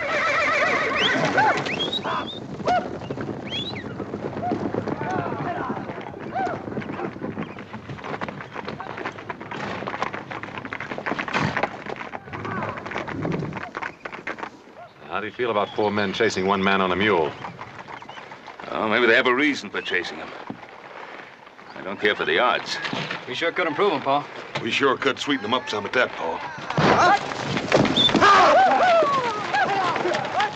Yeah, we better stop them, too, before they stir up the Paiutes. Last time somebody stirred them up, 3 families of settlers paid for it with their lives. All right, boys, let's sweeten them.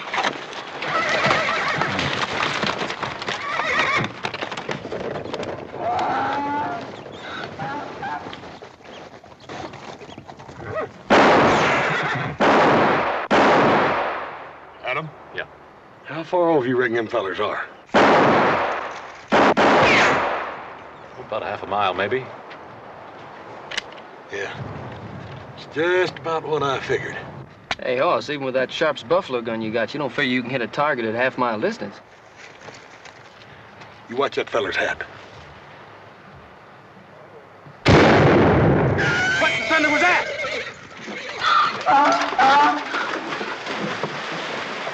Dorothy, that shot come from the direction I thought it did. Ah. Oh, let me see that little old squirrel gun of yours for a minute. Sure, Adam. See that, Paul?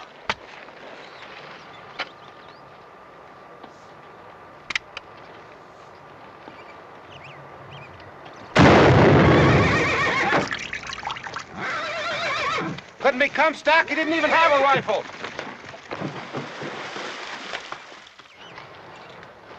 Now, little Joe, what was all this talk about a half a mile? Good shoot. You want to try it, little Joe? Yeah, I better. You right sure now? Well, I think I better if I want to stay living with this family.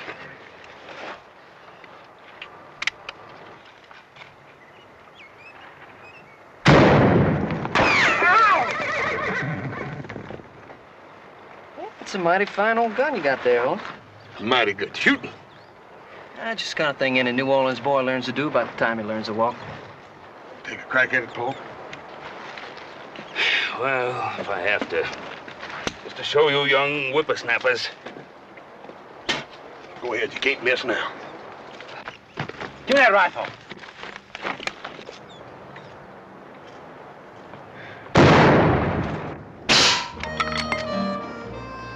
mighty fine shooting.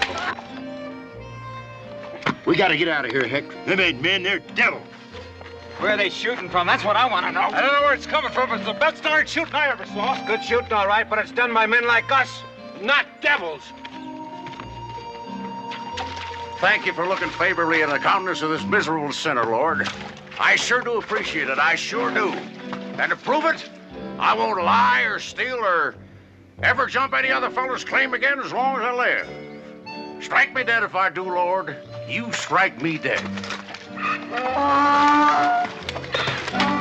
Heck, I don't like this place. Feels haunted to me. Why don't we go back to California? Let's go back. We only came here to get rid of that Comstock fellow in the first place. Not get rid of him, hang him. I promised myself to see that old thief hanged, and I mean to keep that promise.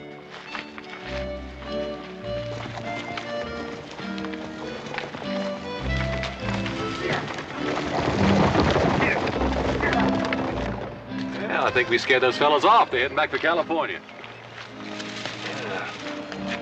Yeah. Maybe they aren't. Quite an exhibition of skill, my friends. Truly the best exhibition of the fine art of rifle shooting I've ever seen. Since the days of that esteemed gentleman, Quincy P. Strongheart. Yes, I can see it all just as though it were yesterday. My boyhood chum, Quincy P., raised at my side in sight of the stormy and treacherous waters of Lake Nipishama. What in the tarnation you talking about, mister? What'd you do to stir up all that excitement? It's probably one of them claim jumpers they run out of California. Lad, I beseech you, don't mention that evil place to me. I, Henry T.P. Comstock, who have roamed the four corners of the earth, have sailed every shore and coastline of the seven seas, never want to hear the name of that foul-sounding place again as long as I live. Why were you run out? I? You think I, Henry Comstock, was run out of California? Run out and told never to come back. How many claims did you jump? Did you hear that? Yeah, not you. Lord, right where I stand, if I, Henry Comstock, ever jumped, or even thought of jumping any other gold miner's claim, strike me dead. Not yet, Lord. I know I'm a miserable sinner, and certain things have been known to cling to my fingers, but I'm not ready yet, Lord, to meet the hellfires of retribution. Not yet, Lord. Not yet. Hellfires of retribution, hear that, little Joe? Well, I figure if a man's going to get religion, he might as well get it in a hurry. Mr. Comstock, before your time is up, I think there's room for at least one good meal in there to help see you through that final journey. Do my ears deceive me, or did I hear you mention food? Gentlemen, when do we eat? You too, Dorothy. Dorothy, food. Come. Gentlemen, I have feasted at the tables of kings and dined in the company of millionaires, but never, I repeat, never have I enjoyed such a meal as this. This is Hop Sing's doing, Mr. Comstock. In all of your traveling, did you ever meet a finer cook? My good man, worthy descendant of Confucius that you might be, I must compliment you on having acquired a skill and wizardry in the culinary arts unmatched in all this land. He no like the lip? No, he likes him, Hop Sing. Oh, very good. I bring more. Got plenty more. Yeah, you do that, Hop Sing. You do that. Mr. Comstock, do you have any late news of my good friend, Captain John Sutter?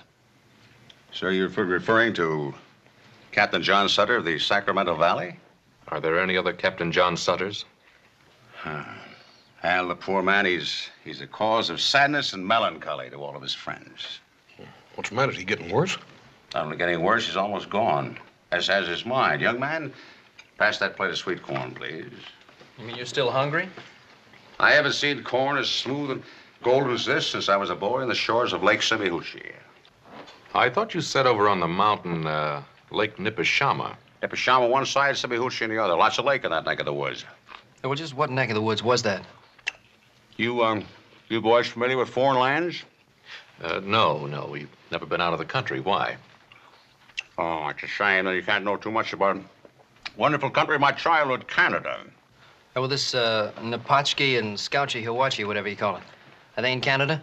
On the other side of the Frangatang Mountains. Mr. Comstock, what about my friend Captain Sutter? Poor man. It's a pity to what's happened to him. You wouldn't recognize him anymore. How bad is he, Mr. Comstock? Not just one more? Just a small one? Later. In fact, I think we've all had enough to eat for now. Hop-Sing? Yes, Mr. Cartwright. You like a dinner? Yes, dinner was very good, Hop-Sing, very good. Very good, Hop-Sing, and I do thank you. Very good. We'll have a coffee in here. Yes, Mr. Cartwright. Mr. Comstock, brandy? Yes, don't mind if I do. Thank you, sir. You're very kind. Nice little place you got here. Reminds me of the time I was the guest of Queen Victoria at Buckingham Palace. I'll ride on down to the sawmill, Paul. Have them bring those trees in we cut down. Fine, Adam, fine. Oh, Adam, do you need any help? Well, come to think of it, we are a little short-handed. How would you like to work for us, Mr. Comstock? We pay good money, $1 American a day. Work? What kind of work is that? Oh, hauling, cutting timber. Good, healthy outdoor work from sun up to sundown. Sun up? Oh, I'm afraid that's not the kind of work I do. Just what kind of work do you do, Mr. Comstock? I'd be real anxious to know. Yeah, well, I'm a merchant. Yes, that's what I am, a merchant. Oh, a merchant? Yeah. Sometimes I buy, sometimes I sell. It all depends on the state of business, among other things. Very good health, sir. Among other things, Mr. Comstock, do you ever indulge in something called panning for gold? You mean you folks don't cotton to folks who pan for gold? I told you I planted the first field of grain with John Sutter in the Valley of the Sacramento. Together, we planted those hillsides with vines, with fruit-bearing trees. You know what they did to that land, those locusts, those ravagers who answered the cry of gold in California? They tore out those vines. They chopped down those trees. They trampled that wheat. Is it any wonder that John Sutter sits on his porch now, staring into the sun by the hour, recognizing no one, seeing nothing? You know about him, don't you? I know all about him. And that's why I came to the Ponderosa, my sons and I. And that's why I made my vow that never would these 1,000 square miles of God-made country be delivered into the hands of those spoilers, those destroyers. Mr. Comstock, if I so much as see a man digging for gold anywhere on my land, I'll shoot him at sight. Gold? You don't mean there's gold up here in western Utah, do you? Well, that's what we keep telling those fellers over at Washoe Diggings, Mr. Comstock, that they're just wasting their time. There ain't enough gold over there to fool with. Hey, you think they'd listen to us? I don't know what there is about a gold miner. I think they must be 3/4 loco and the other 4 stupid. You said they found gold? What I said was that they didn't hardly find enough to fool with. Yeah, they pan all day, come up with just about enough to buy themselves a bottle of whiskey. Now, if you were a whiskey merchant, Mr. Comstock, you should do rather well down at Washoe. Washoe? That's the name of the place, huh? Washoe. That's what they call it. 20 miles due east of the Ponderosa. Where are you going, Mr. Comstock? Dinner was fine, gentlemen. I hate to rush, but duty calls. Duty? What kind of duty? Those miners at Washoe. They're just waiting to buy and sell. Farewell, gentlemen. The fool. The gold-crazed fool. Paul. Maybe I ought to follow him. Those fellas from California might still be after him and be trying to kill him. Probably for good cause, Hoss. Now, I thought you worried about 4-legged animals. Well, I reckon he's sort of like a 4-legged animal himself. You might say like a jackass. Hey, can I go too, Pa? Every Saturday night there's a dance on a Dutch piece at the Diggings. A dance? Or do they have any women to dance with? Yeah, they got 2 or 3. They're pretty big. So some gals that do the miners' washing. You ought to see them, Paul. They're big and raw bones as Texas steers, but they can dance. Well, Western Utah's grown up. All right, Hoss, you go after our friend the fool, and little Joe, and you go off the Dutch beats to your dance. Adam, what about you? What do you want? Hey, come on with us, Adam. No, I don't want anything, Pa. I got work to do. But, little Joe, I might just drop by and take a look at one of those big raw-bone women. Hey, why don't you do that, Adam? As a matter of fact, I'll save one for you. The biggest and rawest of the bunch. Yes, I bet you will.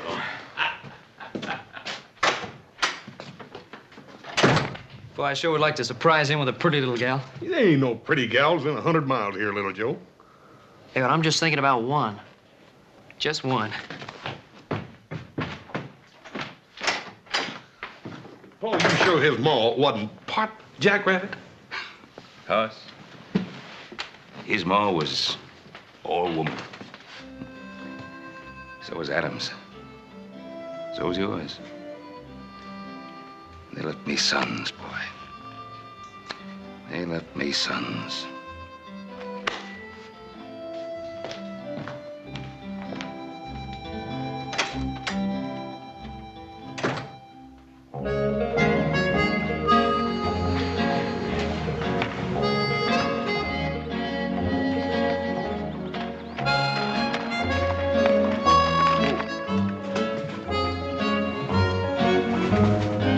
Rich man, poor man, beggar man, thief.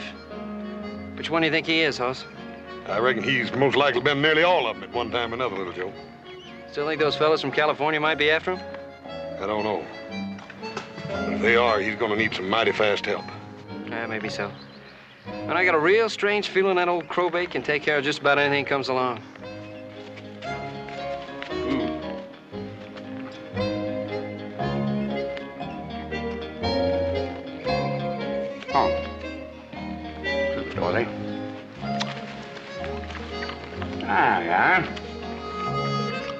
Eat hearty. I guess the good Lord watches over fools and little children. Well, just in case the good Lord forgets for a minute, I think I better trail along after him and keep an eye peeled for trouble. I'll see you at the diggings tonight. You be sure and save me some of that tarantula juice, you hear? Now, when I get to the diggings, I ain't gonna have time for any tarantula juice. You stay out of that Paiute country. You remember what Paul said about stirring them up? Hoss, what the heck would I want with any old Paiute?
Comstock, did you hurt yourself? Nothing up at my boy, nothing at all.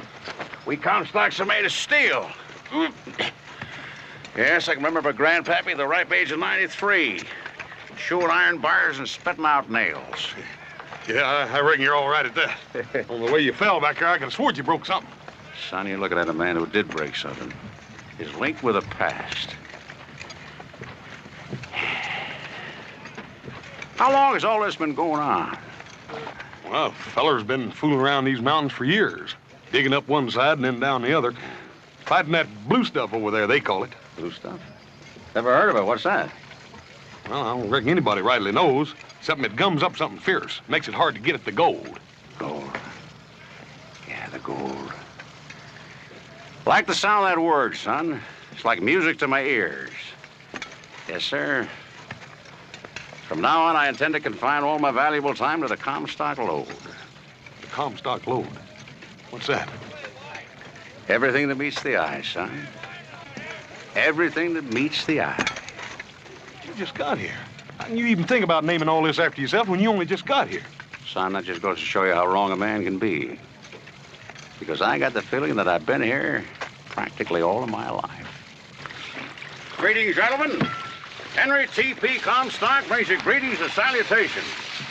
Did you gentlemen file a legal claim for this particular piece of land? Legal claim? Now, what kind of a question is that? That's a simple enough question, friend. You didn't file a claim, you're trespassing on my property.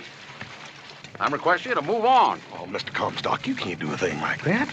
You only just got here. Son, the law's the law. The law says if a man don't file a claim, he ain't got any more right than a tinker. Now, you wait a minute. You just wait a minute. We filed a claim more than a month ago.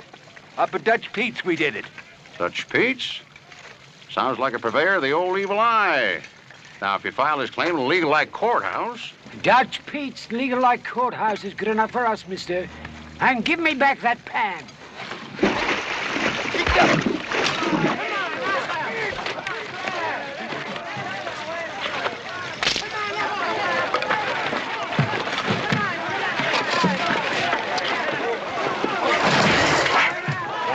Blue stuff.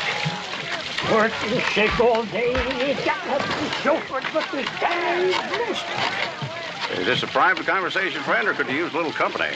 Where'd you come from? I'll ask the questions, friend. How big a claim you got here? Clear to the head of the mountain. And all of it ain't worth it. Don't say it, friend. Think it, but don't say it. Quite a good-sized claim. How much gold? Gold? Say gold? I tell you, mister, there ain't nothing around here but this dang blue stuff.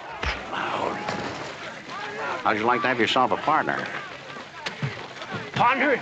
In what? Your claim, friend. Clear to the top of the mountain.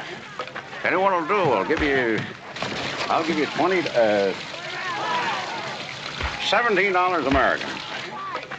$17? But I tell you, mister, all this dang blue stuff ain't worth a nickel. $17, my good man. It's my final offer. Well, I'll take it, mister. Mister, you just bought yourself into half of this claim. $17, huh? Wait till I tell this to the boys at Dutch Pete's tonight.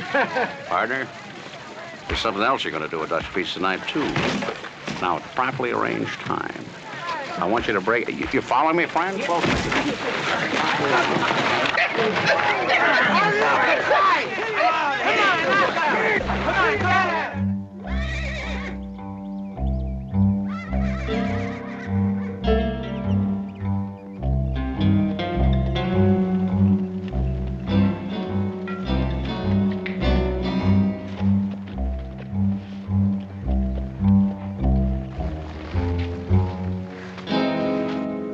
You brave man. You ride into Paiute village alone. Chief Winnemucca, I believe you know my father, Ben Cartwright. I know, Father. I think you know me, too, and my brothers, Horace and Adam. Matter of fact, Chief, didn't you trade Pa this pinto pony for a buffalo gun? You from high up on mountain. Why you come here? Well, I brought you a little present, Chief. Pretty nice color, would you say? You bring this for me? Well, not exactly. It's for your daughter. When you see Saratucci? It was just a little while back down at the river. She's taking a bath. And now, hold it, Chief. She's more than a mile away. Just one of many women. The knife.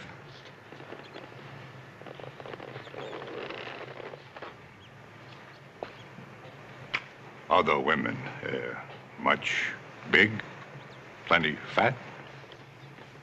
Yeah, well, I wouldn't know, Chief. I didn't look at the other women. And what about this material? Got it from a peddler across the mountains from Sacramento. Said it was genuine silk. Not very strong, not much good. Yeah, well, Chief, it's for a dress, not a horse blanket. Saratucci!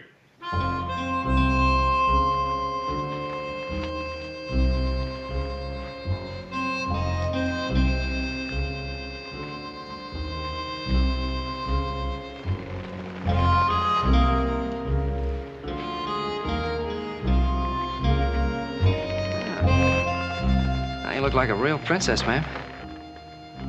What do you think, Chief?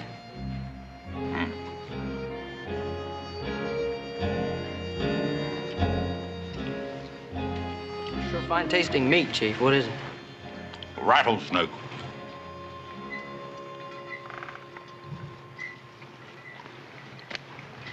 It's really very good. We have a lot. You eat more. Well, no thanks, Chief. I'm not a very big eater. How about showing me that Appaloosa horse you were trying to sell me? I bring horse. You eat more. Very good. Yeah, sure, Chief. Oh, please, no thank you, ma'am. I'm not a very big eater. Hey, you know how to make this into a dress? Into a dress? Yeah, look.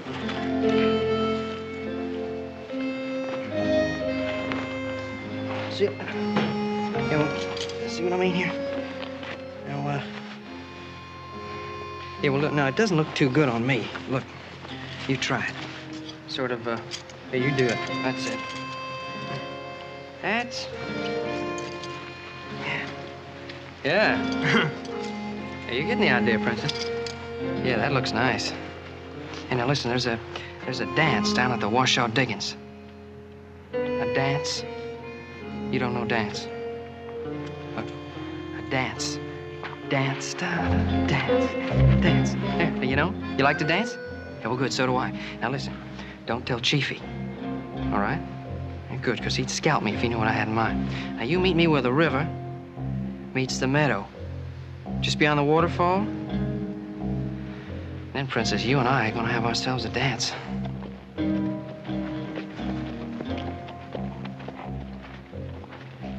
Ah. Chief, that's what I call a horse.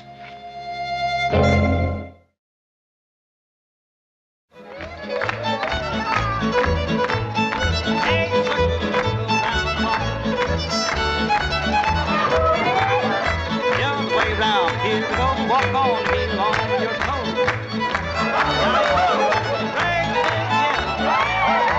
All the way back, swing that gal, everybody swing. Now combination, don't and walk is what to do.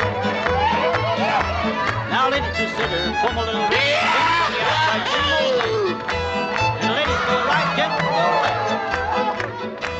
Now you go howling snakes and ring-tailed screamers. That's what I call a real hunk of woman. Hey, come on, Joe Brown to the party. Innkeeper, bring me one of those. Never mind.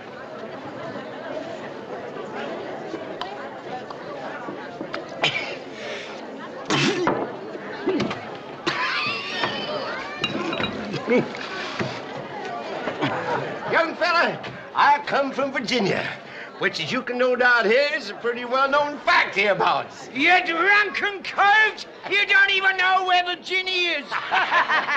The Old Dominion, sir, the fairest of all the 35 states. Land where I was born, sir. Born and bred. And been soaking up to your teeth in corn liquor ever since. I know you're from Virginia. The That's Old wonderful. Dominion, sir, the fairest You place wouldn't say that, friend. You ever seen the sunset on Lake Tomahawker? Oh, that's the prettiest lake. Where'd you get the girl, son? The girl? Hey, she's a real looker. Oh, Princess Sarah. Gentlemen. Gentlemen and ladies. I'd like to present to you the Princess Saratucci, Princess Sarah for short, daughter of Chief Winnemucca, of our friendly neighbors, the Paiutes. Sir? Do I understand you to mean you were reckless enough to take this Paiute gal away from her kinfolk and bring her here? Excuse me, I just remembered I ordered a drink. Paiute's a silly young fool. Innkeeper, give me a... No, never mind. Remember what Paul said about him stirring up them Paiutes? Little brother, what you mean about stirring up the Paiutes, and what I mean about stirring up the Paiutes, is two entirely different stirring ups. Princess, may I have the next dance? Pardon me, ma'am. Hi, everybody. Grab your partner. We're gonna do the Virginia Reel.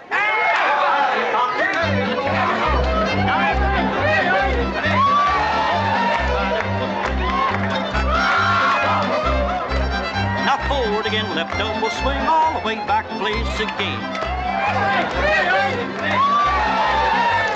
Forward, in the bed, friend. Chicken up dough, and a do-she-do. See what I mean, little Joe? Fat one, use a skunk.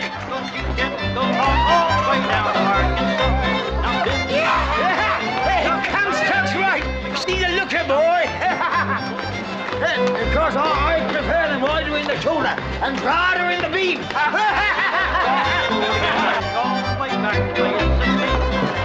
Comstock, you like a dance? Dance? Yeah. Oh, dance, yes. Well, I'll tell you, Hoss, I hurt my leg in the war at Lake Montego. Well, how about one with me? Yeah. Oh, with you? Oh, well, that's different. Excuse us. Yeah, let her go, Hoss. Chicken and the bread pan kicking out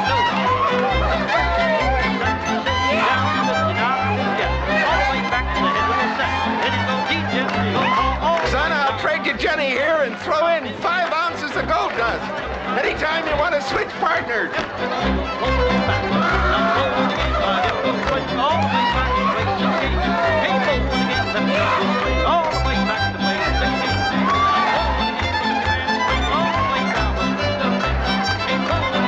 Princess, you sure are beautiful.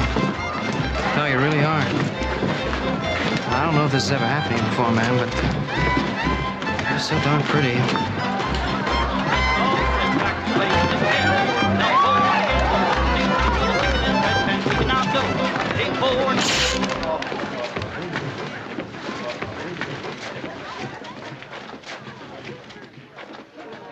You take Salatucci away. Well, I didn't exactly take her away, Chief. I just asked her to go to a dance with me. What you do? You call this dance? I guess I did get a little carried away, Chief, but she's a mighty pretty girl. She Paiute girl. She marry him. Lean knife. Ah, congratulations, friend. Haven't been to a wedding for a long time. You know, I had an uncle once, Uncle Jonah. Not the one that got himself swallowed by the whale. No, sir, he's a different fellow entirely. He's my mother's brother. One that never did a day's lick of work in his life. Did manage to get himself married, though. 7 different times. Mr. Comstock. Yeah? I think you've done enough talking for one night. Well, I ain't had a chance to kiss the bride yet.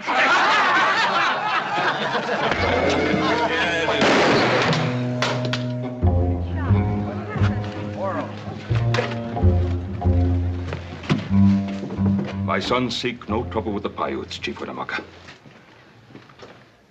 That one is young, foolish. He will be punished if he's done anything wrong. But he will be punished by me, not by anyone else. He is your son. Yes, Chief. And she is your daughter.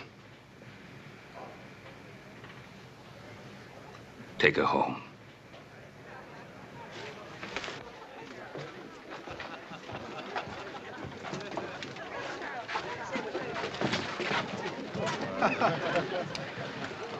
You know, the thing I like about you younger brothers, you don't care how big a mess you get yourself into as long as someone else gets you out of it. Yeah, well, you know something, older brother?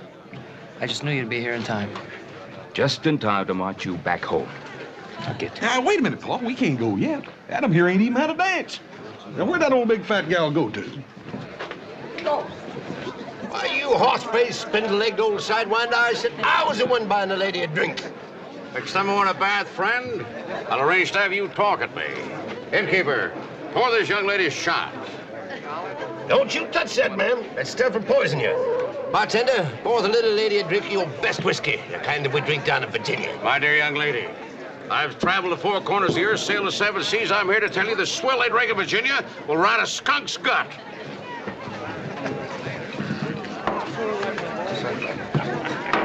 Now, what I like about you, you sure drink whiskey like a lady. Hey, Adam, I know she's a little bit on the heavy side, but every bit of her sure can dance. Fiddler, this is Saturday night. Let's have a little music.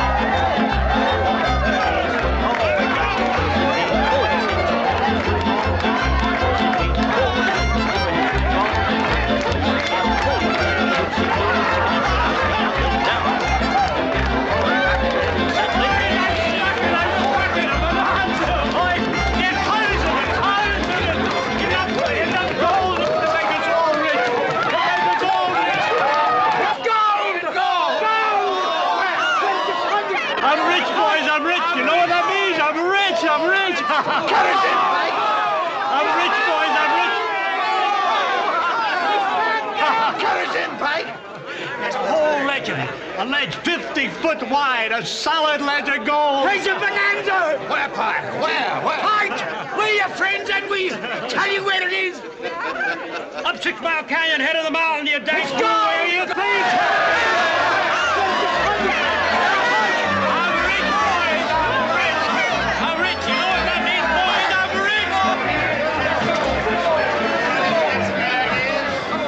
Listen to me, man. Listen to me. Thank you. Well, hurry up. What's on your mind? Just this. I hate to break your hearts, but all that gold out there, all that big strike, that's all on my land. Every bit of it's on my land. Your land?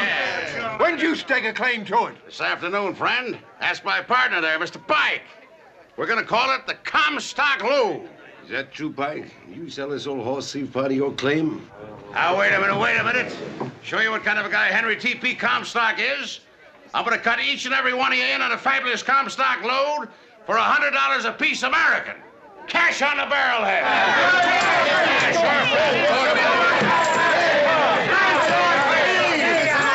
It's all right, friend, it's all right. But it's gold. I really found gold. Here, friend, we'll talk about it later. It's gold, can't you see? It's gold. Yes, Pike, it is gold. It's really gold. It's the richest I've ever seen in here. I just given it away.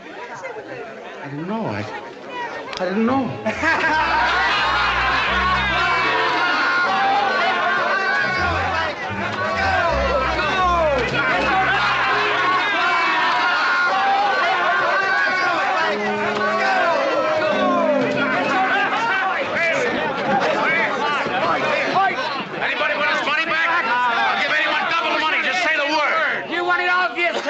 Money grabber! Now we want to be rich too. Now you here? Now you get out of the way. Follow me, men. I'll show you where the richest part is. Don't forget the best friend and partner you ever had. Yeah. Let me Pike wait for you. Yeah, I'll wait for all the Jimmy.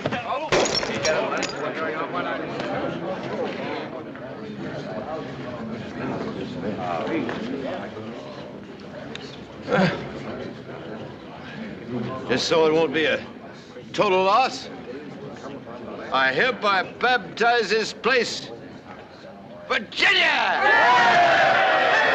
That's not the way to do it, boys. Oh, shut up, you old No, hardliner. this is going to be a great place someday. Fortunes will be made here.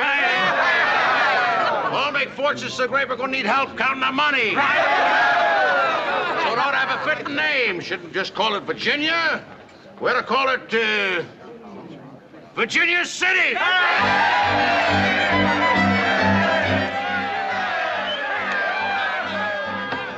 Hey, look who just showed up.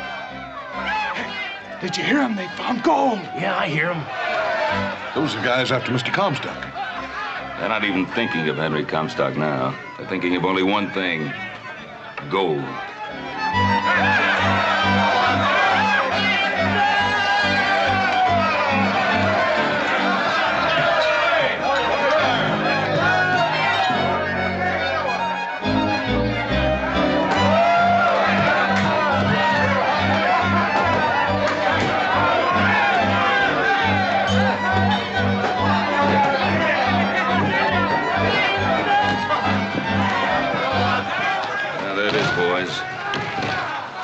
Gold will do to men. You don't even feel like going with him. So do I, Little Joe. It's funny what gold do to a man, ain't it? I saw what it did to John Sutter's dream in the Valley of Sacramento. Let's go home.